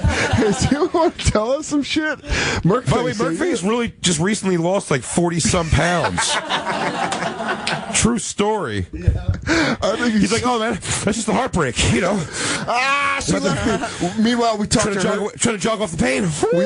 We talked to his ex-girlfriend, and she's like, "Yeah, he sold all of my stuff for coke. I had to." By the end, he was writing bad checks and draining my account. Exactly the same story. That other guy saved me. That other guy pulled me out of a really dangerous situation. He took me to a wedding just so I could clear my head. He actually bit my fingers one time when I tried to flush his coke. I thought he had a problem. Karen! That was all we had! That was all of our stuff, Karen! Crazy. I didn't want to eat, and I always wanted to eat, and all of a sudden I was just like, I was very satisfied with just doing blow. coke and cigarettes. Yeah! What a diet! What a fucking diet! It worked. If no carb doesn't work, I'm going to give that a whirl. I'm like, dude, I can't do the bonfire with him anymore. I'm like, why? Cocaine has rotted Jay's brain. Yeah, also, he wants to do 6-hour shows every day. Man, seriously, one topic. I cannot, and I love titty fucking, but I cannot talk about it for 2 hours. No, but think about the different angles you can come at titty fucking from, okay? Do you think kind of like, like the Oregon Trail kind of was like our first tit fuck of like the Western United States? It's like, yeah, we're talking about like metaphoric tit fucks now, so we're now getting into a whole different thing now. Who would you tit fuck? Captain Kirk or Spock? Jacob, give me a globe. I want to spin a globe. Could you guys mind putting on some Jefferson Starship? I just feel like I just want to lay back and let it all happen. Jay, do you mean Jefferson Airplane? No, man, the Starship. I'm talking deep track mid-'80s shit. I'm talking B-side. Let the blow pump through the speakers. I'm talking about the lead singer dude and Grace Slick having the same exact haircut. So you were going through that at a young age, at fucking 15, 16 years old. So wait, so you had a cocaine problem by the time you got your driver's license? Oh, yeah. That's insane. Yeah, definitely. She passed in the first time. She took the course 4 times in a row. Drove it like a. Like, you guys want me to do it backwards now? I mean, I was either you're on cocaine or you're a stunt driver, miss. Because that was impressive. I was, I think, 4 months into rehab when I was legal. Like, by the time I turned 18, I was already cleaned up, and there was something to that where I'm like... Then you got to celebrate. Yeah. Turned 18. Yeah. I was good. It was 21. I hit booze, and it was like, it gave me that false confidence again. I was like, I forgot what this is like. Which, basically... And you guys are both booze bags. I don't know. Although lately... In the last, year or so, I said I could see falling into the trick. It ends up being, just circumstantially, I end up having, days. Here's the thing. I really won't just, sit home, let's just sit home and drink, ever. I got that point. If I'm sitting home, I never have a suggestion of let's go out and do something where we can drink, ever. But you'll find yourself 4 days in a row. I'm doing Legion of Skanks one night. I do SDR show on a Monday. I'll drink after we do our show here. I'll go have some drinks there and maybe get a little, a little goofy. Tuesday, we would do Creek in the Cave, Legion of Skanks. I'd drink there. Wednesday, I would generally not because of the location we were at. You know what I mean? It just didn't really lend itself to. But then Wednesdays, I would do the cell afterwards. And if it's a bunch of time I had to wait, I'd go to the karaoke around the corner first. Do you know what I mean? Just have a few drinks there. Dude, I'm telling you. And then before you know it's Thursday, and I've drank every night that week. And I'm like, I can see that become an issue. But to me, it's very easy to walk away from booze. It doesn't hit me like... For me, it was all those things. I don't love it. It's the best way to put it. For me, all those things added on top of the fact that I wanted to sit at home and drink, and I wanted to go to a bar and drink. My vacations, my nights off when I was still drinking, were just me going to McCaffrey and Burke in Queens and just getting fucking lit and loving it. Just a bar, no comedy show, nothing out there. Just go to a bar with somebody. If it was like a friend that I like drinking with, I'd be like when List used to drink, I'd be like, hey, you want to go to Daly's Pub and off Broadway and just sit there and get fucking hammered? Yeah, the staff at the Stand Comedy Club always go to that place next door. I used to go there. Christine talked about every job she had. Dose used to go to CB6. Ever, it almost seems like afterwards a thing was, and we were all regulars at this bar. And I'm like, well, who cares? How boring? I mean, you get done work. Don't you want to just No, I want to. No, you want to drink it away. Yeah, I'd go into this bar. It's on 51st and 2nd. It used to be called CB6. And I would go in after I'd wait tables at the restaurant that Christine and I worked at, and I drank so much that one time I came in there. I'd go in there during breaks on doubles to have a beer and a shot, maybe a burger, maybe. Or sometimes I'd just have a liquid lunch and just go drink and go back to the shift. But I came in one time, and we had this bartender who she knew the entire staff. She worked most weeknights. She put down a bottle of Jameson in a shot glass in front of me. I was allowed to go get my own beer from behind the bar on the tap. And she put a bottle and a shot glass, and she goes, just give me what you think you owe me at the end of the night. And then walked away. And so for the whole night, while I was talking to people, I just load up a shot for myself. Myself. There wasn't 2 shot glasses. You weren't even like, dude, no. Look what they gave me. Myself. I'd be like, hold on. Let me have one real quick. You know what's hilarious, too? If it's any tell, we just did the Impractical Jokers cruise. Yeah. Christine was there with me too, and we got hooked up from people with a cooler of beer and a bottle of Grey Goose, a full bottle. The last day, we just never. And by the way, we had drink. We'd be out and about, and we'd get rum punches. We'd drink a bunch of rum punch. Yeah. But in our room, we could have pregame. We could have whatever, however it was. And the reality is bringing weed on things like that is pretty important for me. Yeah. But with the amount that I drink and how cruise booze is not very expensive anyway, we gave the full thing away to the Impractical Jokers, the TV crew guys. Because I was at the end of the day, I was just I don't even care anymore. I'm but as someone who really has a hankering for booze, that's a big fucking deal to me. To me, sneaking booze on the boat would never be worth the trouble. I would have done that. A lot of people do. To me, the thing that I miss about booze was how it would bring me together with random ass motherfuckers. Nate Bargatze used to hate going and drinking with me because he would go to the bathroom and I'd just make a new friend. So I was just getting loaded. I'd be like, hey, what's your name? And they'd be like, what? It'd be like Big Ern and Kingpin. I go, hey, you. No, not you. You. Hey. But the best about that is I bet it so much wasn't that, is that when Nate comes back, you're now the guy who goes, Nate, this is Greg, man. All the time. He loves the Red Sox, which means Nate's nothing to like, Nate. Nate's like, well, all we right, weren't man. talking about baseball, buddy. Well, I went to the bathroom. We were talking about Taylor Swift. What happened? What happened? We were talking about Taylor Swift. No, I know, but how crazy. This guy's a Red Sox fan, lives in New York. You saying that? Yeah, it's like the danger zone always. It's like, what even? What even? And he said he's a Sox fan, and I'm just all, what? Dude, I remember I got drunk on a layover at the St. Louis airport, and I was the one that they were holding the plane for. I can see that being a thing I can get into now. If I was on a fucking, like, a real shit layover, I'd be like, let's just get fucking tossed. By the way, I start now, if I'm in first class, Yeah. I'll try to get tossed on a plane. But again, it's got to be like an overnight, like me and Wayne on the red eye. If I took red eye flights, which I'll try to take at times, I'll get tossed in a red eye. I don't give a shit. Fuck Dude, it. there's a bar in the DIA, Denver International Airport, where you could smoke cigarettes. And I remember one time. Want me to say where that bar is and what it's called? The Aviator? It's on the B terminal on the upper level. Upstairs? Yep. You have to at least order a soda. Yep. I went there. I was flying back to New York from Denver. The Ravens were playing the Steelers. I had a shot of Jameson in a Fat Tire, and I was smoking a cigarette. What's a Fat Tire? It's a beer that's made in Colorado. It's delicious. And then I had another shot of Jameson. So I had 2 shots of Jameson halfway through this Fat Tire. And I was like, you know what?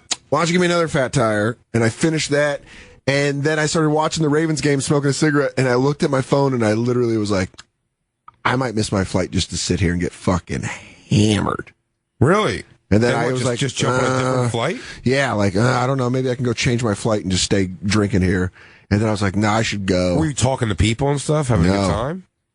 I wasn't talking to a single person. Why didn't you just go take a couple more shots on the plane? Because I just liked being in that spot and smoking cigarettes and watching this football game. Can't smoke on the plane. Can't smoke on the plane. And smoking and drinking is the spit on the blowjob. Yeah, the one time I got hammered on a plane was with this like Russian stranger. She was excited I was drinking, and she was drinking 2 to my 1. We both wanted cigarette. Like, we went into separate bathrooms and smoked cigarettes in the bathroom on the plane. That's insane. That's a want for a cigarette that I'm nutty. That's fucking nutty. I'm like, you're an idiot. I was an idiot. Idiotic thing I've ever. I was hammered. I was like, yeah, we can get away with it. We got away with it. But you are an idiot. What a risk taker. What I did. I didn't know it was with this Daredevil. Oh, the one that started doing yak when she was 14. 15. Ripping Hollywoods. Dude, I was in Dublin for Guinness. I went to the bar in the airport, and I was flying back to New York from Dublin, and I was drinking with this guy who's like born in Queens but raised in Dublin, and we start talking, and he's like, you want to go have a cigarette? And I was like, more than anything. And he's like, it's a super long walk. And I was like, we could do it. So we both did a couple shots to gas up, and I just followed this stranger out into this patio and smoked 2 cigarettes and barely caught our flight back to New York. Jesus. Like, How many times have you I already know the number. Gone through security to go smoke a fucking cigarette at an airport? Over 10 I've done that times. so many times. Over 10 yeah, times. I mean, I've done that easily. To like the point where 10 I'll times. put all of my stuff in one pouch in my backpack and you're just like, walk out with your cigarette. And now that I'm TSA pre-approved, which is huge, now it's very easy to do that. But Yeah. I mean, I've never done that. I've had that very recently, like doing that way before. And just looking at the line, you're being like, just wait it out. But it was always worth it. You're like, I waited in a 25-minute line to do this the first time. My flight's delayed an hour. It's like, yeah. Well, my next hour is going to be to go outside. I'm going to chain 2 or 3, and then I'm going to go wait in this fucking half-hour line again. Dude, that St. Louis flight, I went out of security, smoked 2 cigarettes, got back, and they're like, we don't know if the plane, what's going on at the plane. So I went to the bar and just fucking anchored down. And then I looked at my watch and I was like, I think we're supposed to leave soon, or I should go check. That's what I thought. I was like, I should go check on the flight. I'm going to lose my spot, though. And dude, I walked up and the lady was like, where have you been? Like she knew me. She was like, where have you been? I was like, what? She's like, you're the last person. And I reeked like whiskey because I was 4 shots of whiskey. And I got on the plane. I saved the baby. I'm sorry. I got on the plane and everyone was looking at me and I was doing that thing where I was like trying to put out that energy of like, I'm fun. Yeah, he goes, everyone, woo. Come on. You guys have been late before. That's what you think you're doing, but inside you were like, hey, fuck off. Yeah. You're all a bunch of fucking slaves. Yeah. Sorry, you're not fun. I'm fun. You're not fun. Party's here, faggots. I'm going to take my dick out of my zipper if you want to touch it when I walk by. I landed. This is how I knew I had a drinking problem. I landed, dropped my bags off, did 2 shots of vodka from the vodka in my freezer, and then went to Joe DeRosa's birthday party and got fucking lit at a bar on 23rd Street. I'm sorry, we have to break, guys. Yeah, let's do it. Let's take a break, and then we'll come and we'll close this thing out with Christine's crazy crack corner conclusion. Yes. Crackle, crackle. On fire. Ooh, pass that flame. And now back to the bonfire with Big J. Oakerson and Dan Soder. That's grooving music right there. You know what? Put out the fire and come back to bed. Tells me put the fire out. It's the bonfire. Dan Soder, Big J. Oakerson. It's a sensual, drug-filled episode. 1977. The year of... Just a song before I go. CSNY? No Young. CSN. Yes, sir. This is Young? This is Crosby, Stills, Nash and Young? Yeah. CSNY. I apologize, Neil Young. It It was the year one Big J. Oakerson was born. They're a concert I'd be afraid to go to because they're not going to nail. They're going to play a bunch of shit I don't know. Yeah. But the ones I know, I love. know. Oh, and I love. They're a great band, Crosby, Stills, and Nash. It's good, mellow, drug music. You're at the where are you at this weekend? Christine just telling us this wicked history. Yeah. Before we get to that plug, you guys are going to be in Canada. Yeah. Vancouver, JFL West Coast. Okay. Vancouver, doing the nasty shows. Kurt Metzger, Tony Hinchcliffe on those shows also. Yeah. Also, both those guys. Eddie Pepitone also will be on, right? What's Your Fucking Deal? Yep. That's great. We're doing a What's Your Fucking Deal live. Kathleen McGee. Yeah. Kathleen McGee, who I love also. She's a sweetheart. And we're going to do a live What's Your Fucking Deal? Not episode, but, just a live show of it. All crowd work. That's Eddie awesome. Pepitone, Tony Hinchcliffe, Kurt Metzger, Kathleen McGee, as well as others. It's going to be a lot of fun. And then also, I believe all of us are doing the Nasty Show also up there. So check that out if you're in Vancouver, Canada. And I'm going actually I love back Vancouver. to... Yeah, it's a nice city. Most beautiful women in the world. My kind of hot. Big tits? Naturally hot. A lot of natural beauty up there. Yeah. Who doesn't love natural beauty? Sickos. Sickos and weirdos. Sickos and psychopaths. Winos. Drunks and druggards. I'm going to be in Arlington, Virginia at the Draft House Friday and Saturday. I think it'll be the cemetery. Just be paying my respects to JFK. I'm just going to be putting down roses at soldiers' graves. I'm going to piss on the unknown soldier. Let them know that I'm the named soldier. So, yeah, if you're in the D.C. area, you should come out to a show. Yes, you should. And I'll have Mike Racine with me, who's very funny. Oh, yeah? Yeah. Nice. Back to Crack Corner with Christine. Crack Corner. Crack Corner. So you moved to New York. Yeah. And you're sober. Yeah. Well, no, I was drinking. I moved to New York when I was 23, and when I was 21, I kind of started boozing a bit. And did that... By the way, Christine also runs our social media, so it's like, unbeknownst to me, she's just like tweeting out pictures of her like blowing a guy for heroin or something. I'm like, oh my god, at my worst. Yeah, Throwback Thursdays, chugging balls. Hey Jay, you been on Instagram today? No way. What's going on? I think you might want to check it out. Thankfully, this was before cell phone cameras. Oh yeah. And thankfully, I don't know how to check Twitter or Instagram, so we're good. We are in the clear. So you get sober at 18, 21 start drinking. Mm-hmm. Did you feel the itch? No, not really. I didn't start smoking pot again. I didn't start smoking pot again until I was probably like 20. I wish I'd smoked more pot and drank less. Yeah, but that always seems to be, as someone who just smokes pot and doesn't drink, yeah, it's much better. Yeah, I wasn't drinking and embarrassed not- or Yeah, ashamed after I smoked a bowl. I had to explain that to her. Because it's better to smoke weed than to drink? When I first met her and started hanging out, I was like, in no position to it wasn't even like dating or anything really. It was more just like watching someone that I thought was a cool person. And I'd be like, you get like fucking whacked out. Like, it's no fun. Yeah, I definitely werewolf. Like, I am a different person when I'm... Few people, man. I said we have friends in our life. You know, we have a friend who doesn't drink anymore. I don't want to blow his shit up, but I mean, like, it's a few people in my life I know that where it changes the personality. I'm not. It does not do that to me. It does not. It doesn't. And you change, didn't either. Yeah. Yeah, it doesn't change my personality. However, I will say, I remember when I was drinking, and I like it wouldn't work out with a girl. I'd be like, what's up with these chicks, man? They're just all psychos. And I quit drinking, and I was like, dude, I suck. They're all psychos. Yeah, whatever, these nut jobs. And then I quit, and I'm like, what a piece of garbage I was. But yeah, but like an excessively like drinking, like what you're talking about, soda stuff like that. Like I was excessively drinking Christine, like it is like it physically changes. Like her like eye starts floating off. Lazy eye. You got a lazy eye? No, she doesn't have one.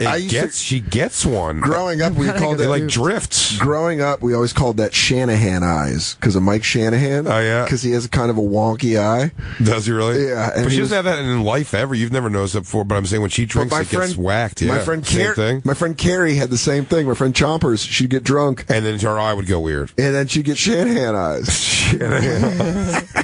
You can find a picture of Mike Shanahan with his goofy eye. That really is a thing with her. I guess so. It's like people change like that when they drink. Some. I just get super sexy and want to please. Hey, anybody want to see me do some dance moves? I'm gonna pound you like a muscly snowboarder. What a great video. Yeah, we'll bring that up on the live show. Yeah, I mean, Monday. Really, to be a video that's so good, I thought I was being shitty to Christine if I didn't show it to her. I'm like, you're going to probably want to knock one out to this at some point. Hey, Christine, get over here. Probably wear some loose-fitting pants so you can get to it quicker.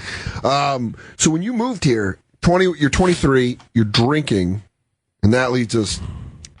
Yes. So when I moved here, I went from being a full-time student with a full-time job that I loved. I'd worked at the Comedy Magic Club for years. So my drinking in LA was different than here. Yeah, because also drinking in LA, you can't get around as easy as you can drink and get around here. Yeah, I mean, we did kind of everything neighborhood, so it was always quick, but... Going to Los Feliz for some beers in West Hollywood. On Hermosa. I don't know. I'm so foreign when I go to LA. You guys live down in Hermosa, or are you guys going to Redondo? That's why I loved that Californian sketch on SNL. Yeah, it's great. I love it. We played that for her dad and stepmom. I thought it was pretty cool. Bill Hader, they laughed their ass off. When he was coming around the cellar when they were filming Trainwreck, he said he told me the story about how they came up with it. It was fucking hilarious. They were making fun of like Dana Carvey's kid. His kid? Yes, like this kid talk like that. Like, we're down the beach and or Fred Armisen did it? I don't know. I'm a pothead. He told the story on Opie and Jim when I was with him too. Oh yeah. But he's like, but I started doing the California voice to him just unintentionally. And then he started doing it and I was like, oh yeah, you do the Californians. This isn't fun. Yeah, you're better at it. You play in the NBA and I was trying to dribble around him. Like, he's like, yeah, okay, come here, kid. I just love hearing the accent now. Yeah. Because when I was in it, that was just kind of, that's my natural state. Do you go back to it the way Jay gets his Philly accent? Oh, I pick it up quick. I pick it. There's a couple people, if I talk to them on the phone, I get very, dude, bro, Valley girl accent. Oh my God, guys. Yeah, oh my God, like. Yeah. It's always funny to me with my family from Northern California when they start saying hella. I'm like, yeah, knock that off. No one does enough. I said the word gnarly was in my vocabulary so much more than it is now. Yeah, gnarly was everything. She's and now I never say it. Jay, I'm really listen. You're kind of harshing my vibes right now, and if you can, you're harshing my mellow, like for real. Crazy sick. Just gonna go get some sweet gnarly ass teens. So when you moved here, I moved here and I had no friends. Okay. I was living in a really shitty apartment in Brooklyn. Why did you move here? I just always wanted to live here. And I was an actor in school. I kind of thought I was going to do that. I didn't really know what I wanted to be. I was just like, I want to figure it out in New York. I don't want to be in my hometown. And I got here. So do you think it's balls? Yeah. Yeah, I did the 2 suitcase $1,000 and found it. Same thing. I fucking sold my Dodge Stratus to a man that didn't speak English and fucking moved here. I had a couch to sleep on for a month. And then I got a $150 a week rental from somebody who is actually like a comic that we all know. He happened to be my real estate broker. So it was like this weird connection. Yeah. Really? Malone McFly. Yeah. What? Yeah.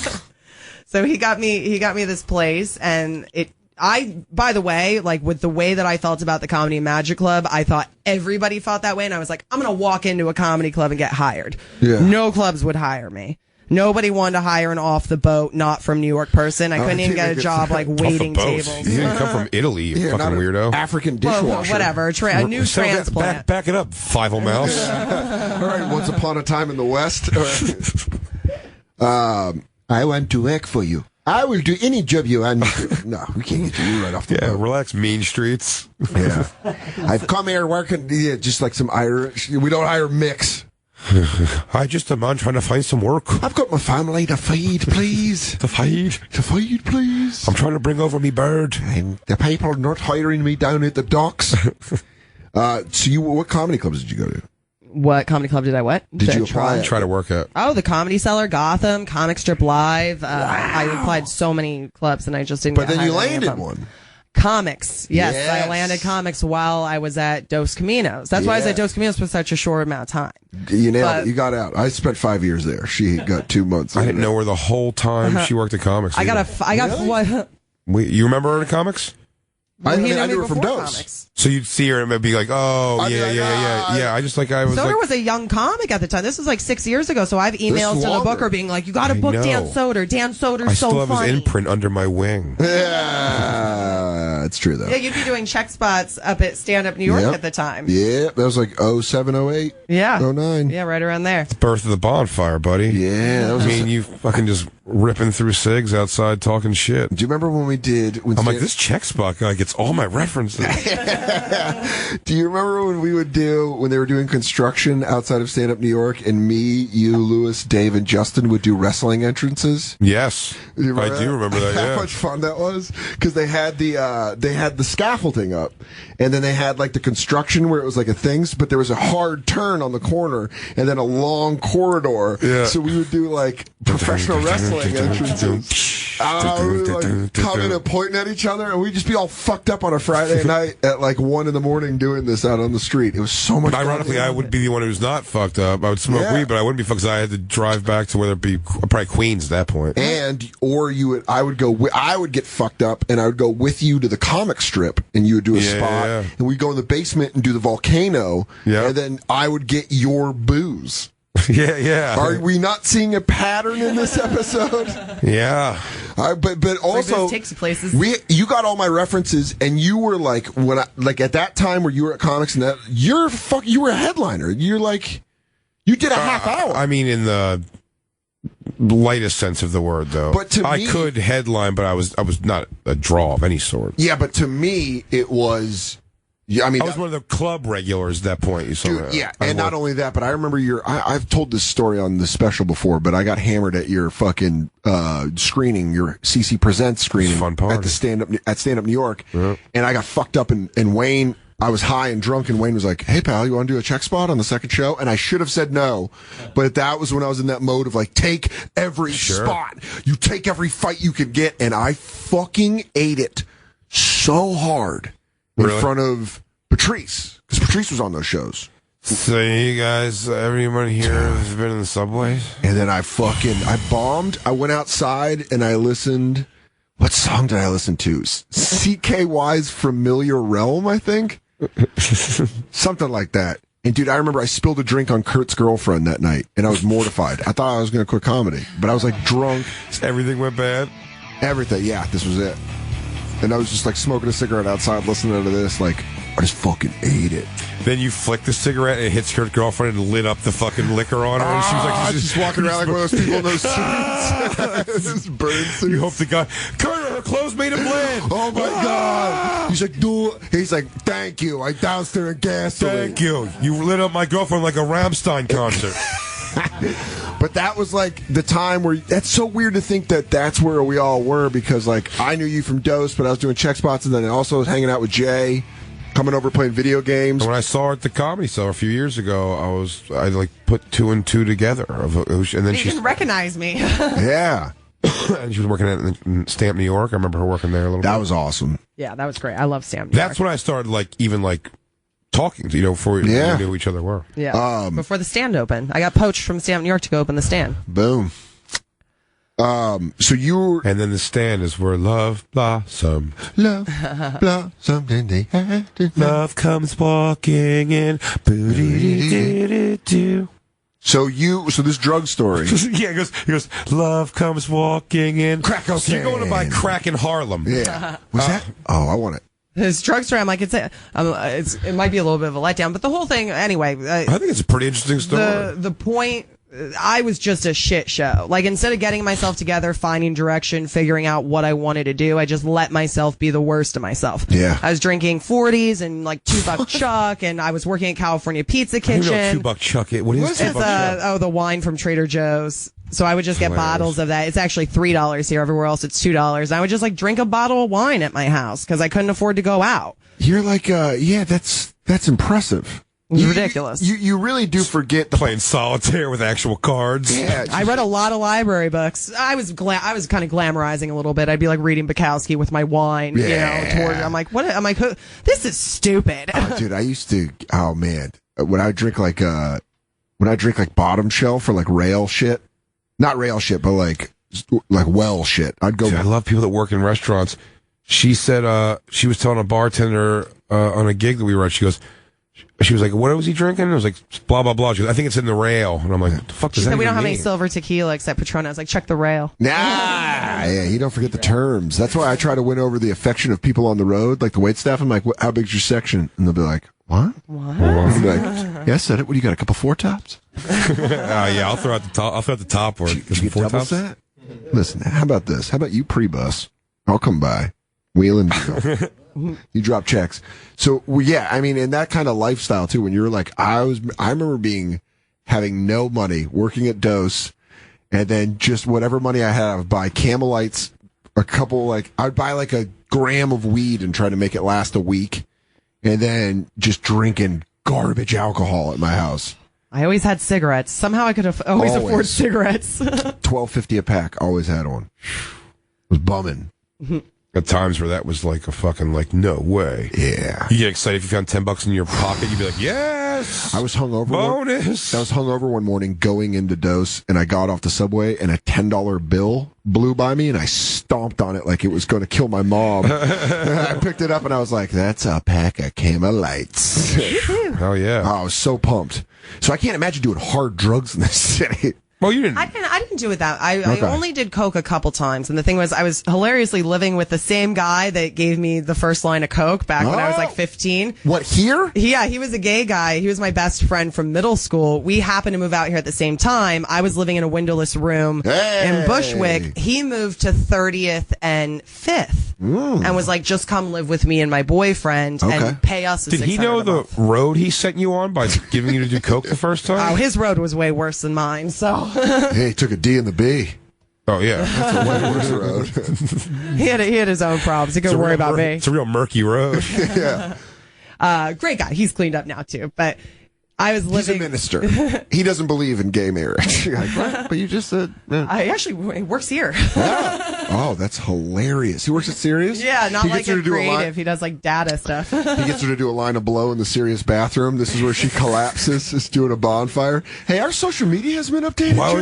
Why would they make the toilet paper holder so shiny if they didn't want us to rip a couple rails? I could see it go right up my nostrils, right off that Scott thing. So I went from having a job I cared about, going to school and hanging out with people I care. I was just hanging out with slutty chicks and gay men. Yeah. And we were boozing and restaurant staff, and not like comedy club restaurant staff where there's also comics, like just straight up for the first time in years, straight up restaurant staff. Let me just tell you this right now. If you think you can drink, go challenge your local Applebee's staff. Because I'll tell you this right now. The common...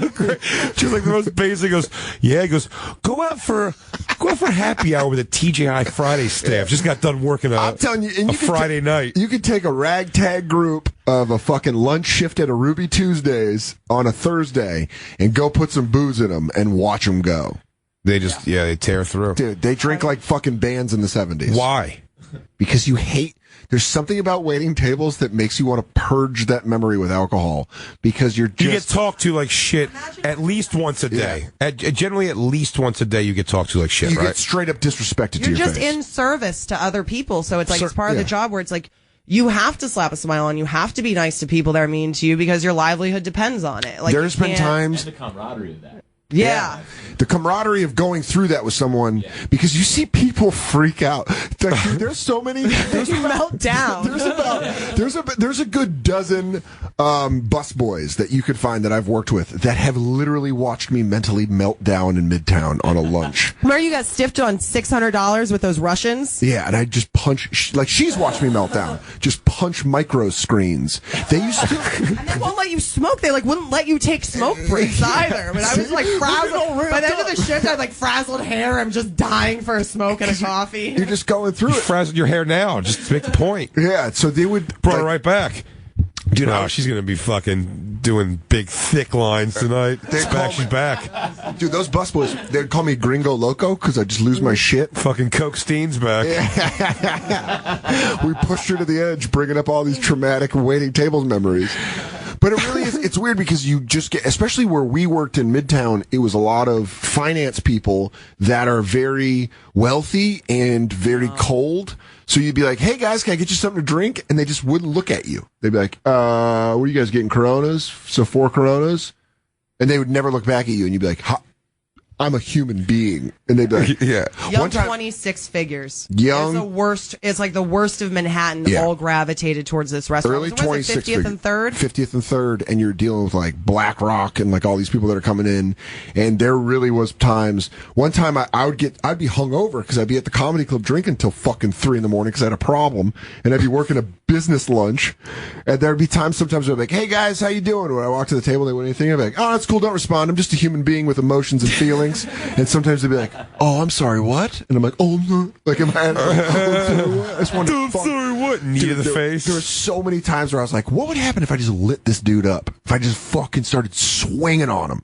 Because there was guys that made me feel like that. Because I'd be like, hey, big guy. Hey, another Diet Coke, and point at it, and I'd be like, dude, I could just give him a flying clothesline right now. I think it's worse for guys, too. Because girls, dude, one time there was this girl that... No, but girls are probably meaner to girl servers than guys. I mean, guys can be dicks for sure. And there was this honesty with dudes. I wasn't that hot of a waitress. There was this girl, dude, I remember this more than anything at Dose. One time, you'd get like sat because hostesses would just double sit you because they're just hot, pretty, and not really that good at space and time. They don't really know physics. And so they'd double sit you all the time. And one time I got double sat, and the cutest girl. What does that mean? Like 2 tables at once. And you have to greet both of them. So they sit them at the same time. So like they sit one table, and then a minute later another table gets sat. And they're both your table. They're supposed to be spaced like, 15 minutes if possible? If possible. 5 minutes, even to start the table and be like, hey, let me get you your drinks and something while you look at the menu. And then you have time to be like, hi, let me get you your drinks and something while you look at the menu. And then you can start all your tables. But when they put them in at the same time, you know, if you go start this table's going to think you suck because you're off dealing with this shit. Like, and we worked at a Mexican restaurant, so you had to get like chips and salsa and go get like their water filled because you filled the waters. So you gotta angrily make fresh guacamole. No, we had a bunch of sparkling tap or bottled still. Yeah, and there was like a bunch of like all the guys that make guac were like 15-year-old Dominican dudes that would just hit on the waitresses. They made me so much guacamole. They'd be like, dude, one of the kids that worked at the guacamole bar said the funniest thing ever. I was typing in an order, and they made like a huge thing of guacamole, and then they'd slip it out and put it into the smaller bowls that you bring to the table. And he goes, yo, my dude, what's this sound like when you stick your dick in a wet pussy? And he goes, and put it in the bowl. And I was like, it was like all these like actresses who are like, okay, well, I've got to get this Diet Coke to position 3. And I heard it and I just started dying laughing. And they're like, that's disgusting. And I was like, no, that's actually, he nailed it. Nailed it. He nailed that sound. That's what a wet pussy smell. That's exactly what it sounds like. So this girl that I worked with, who was adorable, her name was Devin, and she had like big eyes, and she like even had a high voice, like, hi guys, and she was like hot. these 4 businessmen came in. I'll never forget this. These 4 businessmen came in, and I got double set. And I was like, Devin, can you go greet 323? I'm in the fucking weeds. And she was like, okay, I would go unglued. So easy. And so I go, and I'm like getting chips and salsa for this table, and it's 4 businessmen. And she comes back, and she's like, they want 4 Partita Rep margaritas, like the most expensive tequila. And I was like, I'm going to make so much money off this table. And so I go get I put in the order for the margaritas, and I get them, and I bring them back. Dude, the businessmen, when I walked up, I go, hey guys, I'm Dan, I'm your waiter, I'm the drinks. They go, no. They all were like, no. That's hilarious. And I was like, dude, I gave the table to I'm going to Devin. put my dick on your shoulder while you give me your order for the next 10 minutes. Yeah, dude. I gave the table to Devin. I was like, you got to take it. They're not going to tip me. Because they wouldn't. You should have just been cuter. Oh, dude, she's Hey guys. I look over. No, you should have done it. I look over at one. You should have just done it before. Hey boys. I'm sitting on one of their laps with my arm around their shoulder. Again, I don't know if I don't really. I'm more annoyed by like. I mean, I like them to be pleasant, and nice, but like looks with a waitress doesn't really matter to me in anything with as far as tipping. Sense of humor. I mean that very much. So one of my least favorite. I said it's why I don't. I like some of the stuff, food wise, from Hooters. I actually do. I think their wings are awesome. Okay. I know people like that. I've gone there, but I've maybe sat in a Hooters 3 times in my life, and I've done takeout 20 times in my life. Because very much, when you go and they take your order, they sit down at the table. That's the thing, is they sit down with you like, hey, cuties. I'm your girlfriend. They made that whole joke about it on South Park with the raisins, but it really is like that. And I don't understand the people. I don't understand a human being who likes that. I don't get it. Unless you're a 90-year-old man who's just like, fuck it, you know? Like, and if you know me, and Christine knows me, I'm a very warm person. I want to talk to everybody. I like that. I was such a cold waiter. I was such like, hey, what do you want? Yeah. Because anytime I opened up and someone was mean to me, it hurt so much. Because I was like, fuck, dude, I was trying to be like a real person with you, and you're like, I think my big thing with cuts. It's why I have such scathing dealing with someone who's like shitty in the audience, and they say something shitty to me first, is because I go, oh really, dude? Yeah, we're supposed to be friends. friends. Hoping you were gonna like everything I said and laugh with me. Yeah. I thought we were gonna shake hands after this, and now you treat me like a jerk off. And see, that was the hard part, man. Is that or tell your jokes, words like that. It's dehumanized. Someone going, tell your jokes. You're like, go fuck yourself, dude. No, So you punch him. yeah, but it really was living that dual life of doing comedy at night, where you got to be that open and be like, hey, fuck you, asshole. I'm not going to tell my jokes. And they're just having spoonfuls of shit during the day, where guys are like, and guys younger than me. I used to have a joke about that. They were younger than me, and they'd be like, hey, bro, where the fuck's our guacamole? And you're like, dude, I just crushed a Montreal audition last night, and I got to deal with this fucking asshole. Just being like, some kid that went to fucking Wharton School of Business and is just being a prick to me because he's, what's funny? What's funny too? It's the same personality. It's like the do your jokes guy. Yeah. The reason that's so infuriating too is because there's really no way other than fuck you, to like keep your masculinity there, because the reality is, my foresight on that is I go, let's just say I just go, all right, and I start doing jokes, and he likes you. At the end, he comes out, he goes, that's the guy to come out and be like, see, man, you have funny jokes, you see? You're like, dude, I hope you get hit by a fucking truck. Are you kidding me? Fuck you. Like, I'm not a dancing monkey for you. You know what I mean? That's the difference. But you are treated like a dancing monkey during the day, and you kind of have to keep like dude, if you want money, you gotta, if you want to get that money, you gotta be like, okay. I've had so many times where I've just had to gut it. Just someone being a dick, and you're like, I have the mental capacity to just tear you apart. Oh yeah, I can't. It's like, but where? Good. I was gonna say, I got fired from my first job in the city. It was at a sports bar in Midtown, Mercury Bar. Yeah, awful. And I'm sure I just had a shitty look on my face. Like, they said, you don't really like fit the vibe here, because if a guy like tried to grab my arm or anything, I'd like shoo it away. Like, I couldn't be that type of waitress. Whereas I might be the best comedy club waitress. Like, you put me in a comedy club and I'm like, the show's gonna be great. This person's on. I go over everything, but just in the fucking bar, I was I found I could sobriety in a bar. Yeah. And I could find that I could tone it down enough to I hated the job, and I could tone it down enough to survive and go under the radar that I wouldn't get fired. That I was like, that's why I kept that job as long as I did, was because I didn't get fired, and it made me want to get better at comedy. Every morning I walked in there, Sure. I was like, I got to get better at comedy so I don't have to fucking good do motivation. this. I said I had the built-in motivation of like I had to make money for my daughter. You know what Yeah. I mean, like support like my kid. Wherever you find it in comedy, it's like But before we don't get too far away, so Christine's working CPT? jobs, California Pizza and Kitchen. she's getting hammered every night. Yes. Go. So, most people that worked it was on 30th and Park. I lived on 30th and 5th, worked on 30th and Park. Most of the people that worked with me didn't live in that neighborhood. There's this gay guy who lived with his boyfriend in an apartment on like Park and 34th. okay. So we used to meet up at this bar, Desmond's, like even on nights that we weren't working. So we ended up kind of gravitating to, and this guy, he was just a shit show. And I could be a shit show with him. So we Yes. just go and get hammered at the bar. Yeah. One night, you know, the idea of Coke came up, and it's a Okay. great idea. And so Starts getting kicked around. Yeah, you know. It's just, I mean, we were literally like reaching over when Merc face is starting to lose it again. when the bartender went to the bathroom, we'd like reach over the rail and like pour ourselves shots. Like we were getting fucked up because this was back when I was like drinking whiskey and beer. So I mean, I was just on a different level. So we decided to take the train up to Harlem to go get Coke. Who throws that question out there?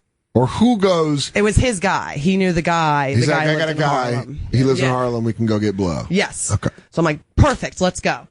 So we go up and we get it, and I think that we could only afford like a 20 sack, which in Coke world is like nothing. 0.3 grams. It's nothing. It's like, you know, a few lines. And, Which, by the way, is almost worse than not doing any coke at all. Oh, if yeah. I understand cocaine properly, Yes. you might as well not even do cocaine. may as well just, I mean, Especially it's with the two worst. people. Yeah, Yeah. a TV's getting stolen So- and sold. What this guy starts suggesting, the guy that I'm with, he's like, well, let's make it crack. That way it will last longer. Because it's like you put it, it's like baking soda and water, and you heat it up, and you can actually just turn it into crack. And floaty eye Christine's like brilliant. Yeah, Yeah. Mike Shanahan eyes, Christine. So at this point, I already hadn't done crack in like 7 years. I mean, I'd been off of it for, I think that was Did maybe you- the second time I had done coke No. since I'd stopped doing it. Let me ask you this. As being a veteran of crack cocaine, did you know how to make it? No, I didn't know how I didn't know. to. She's like, knew, oh, you want me to cook up old Chris No, Fucking no, crack no. I recipe? knew how Fucking to make menace it. to society. I'd like She's got a seen hot it. plate boiling in front of her. I'd seen it in like a Pyrex done, but no, I never like raw. I just bought crack. Oh, okay. I didn't know if it was like your old family recipe where you're like, let me get this thing simmering on the stove. Oh, this goes back 3 generations, Evans. Hold on. Yeah. Yeah, that's the right baking soda. Is that Arm & Hammer? I don't cook. Come back here when you get some respectable fucking baking powder, Steven. So one of them did, either the dealer or the guy I was with. And so the guy I was 23, he was probably like 21, young white kid, gay. Okay. And the dealer was Not homosexual, just like a real bummer to hang out Gay. with. It's just like, just gay. So the dealer was like an overweight, like 40 something white gay man. Hi, guys, it's me, Eugene. you guys want to cook up some crack cocaine? Listen, now I have a theory. 3 lines between the two of you, or a lot of crack for the both of you. I'm thinking the latter. So this guy, we get to his apartment, and I think this guy's great because, I mean, this apartment really looks like a crack den. Yeah. And he acts like a regal man. Like, he acts like a regal gay man who, like, you know, is holding court, like, wants to have we're having a great conversation. I don't even remember what about. We were Yeah. drunk, we were doing coke, and it was all... Let's all get our GTs. I thought this guy... Say thought my he was mom. awesome. He's like, honey, I've been waiting to say I'm someone's mom for years. Girl, I'll be your mom. You want me to be your mom? You know I will, child. The guy I'm with is like getting antsy. Like me and the dealer are talking. We're having a grand old time. I just imagine the guy you're with is Thomas Jane from Boogie Nights, where he's like, in the bedroom, under the bed, Fucking in the fucking floor safe. I want the drugs, I want the money. No. Todd, what are you doing? She's with Todd. She's chilling with Todd. Yeah. And so he says, like, let's rock it up. Let's make this crack and let's smoke it. And I'm like all for it. I'm like, I'm gonna fucking, because unfortunately, like, I'm hammered, and you kind of get that. I remembered crack was great, and in my stupid drunk brain, I'm like, I want to feel that great again. And that's why I experimented with freebasing. Yeah, you're like, drunk. You have to say drunk, and by the way, this is as a boyfriend hoping, drunk in age. I don't assume you can get drunk enough now to try to think drunk about age doing and crack. company. Should we do an episode where we both come off the rails? So I'll just do crack. Oh my God, no, guys, don't do it. So I, and the company, and that was kind of like the lesson of this was when we said we're going to rock up the crack, the dealer was like, wait. I love the term rock up. I know. It sounds like you guys are a superhero group. Are you ready to form Voltron? Rock up. Yeah, when it was mad heads up and down, we was rocking up that coat. You want a Cracktron instead of Voltron? Let's rock up. So this dealer found me charming. Okay. And he, when we said we were going to rock up the shit, he was like, wait, do you smoke crack? And I was like, it's like you guys went to the same high school? Did you? He was asking me kind of like, are you, because coke and crack really are two different worlds. Yeah. It's two different things. Yeah. And what I later found out was Rich the guy I was hanging out with, poor white, the guy I was hanging out with actually was smoking crack more often than doing coke. He actually had a problem that I was kind of unaware of because he was a very new friend that was a drinking buddy. Yeah. When I told him, I was like, I thought he was always 71 pounds. I thought he was just a wispy man. So when I told him, I said, I actually haven't smoked crack in like 7 years. And I remember like the look on his face. He was like, you haven't smoked crack in 7 years. And this guy, points to my friend, and goes, this guy brings you here to do crack? And I was like, yeah. He goes, this guy's not your friend. He was like, he's not your friend. He goes, go. You shouldn't do this. Just get out. Like, just go. He had her leave, yeah. And he had us leave. He was like, it was so nice to meet you. He sold us the coke. We did the coke. We ended up like doing the coke. He was like, you're not doing that. And then when we called him, because it was like when we left, we got the itch again. We're like, we got to get more. Let's go back. He just wouldn't pick up our phone calls. What a good dude. Was like a dealer with like a heart of to being like, don't do this for real. Like, Elman said it to his own financial detriment. Like, it's like, this is like fucked up. It kind of hit me hard because to go back to what you're saying, it was company that you keep. Like, if I surround myself with people that are willing to be the worst of themselves and want to get fucked up and want to do drugs and all that, I can very easily let myself fall into that. So I kind of, I try to make a point nowadays to spend my time around people that I find uplifting. And don't want to smoke crack. Please, don't let Carla think there's any reason she'd be afraid to have Isabella be around. You're not going to do. I don't think.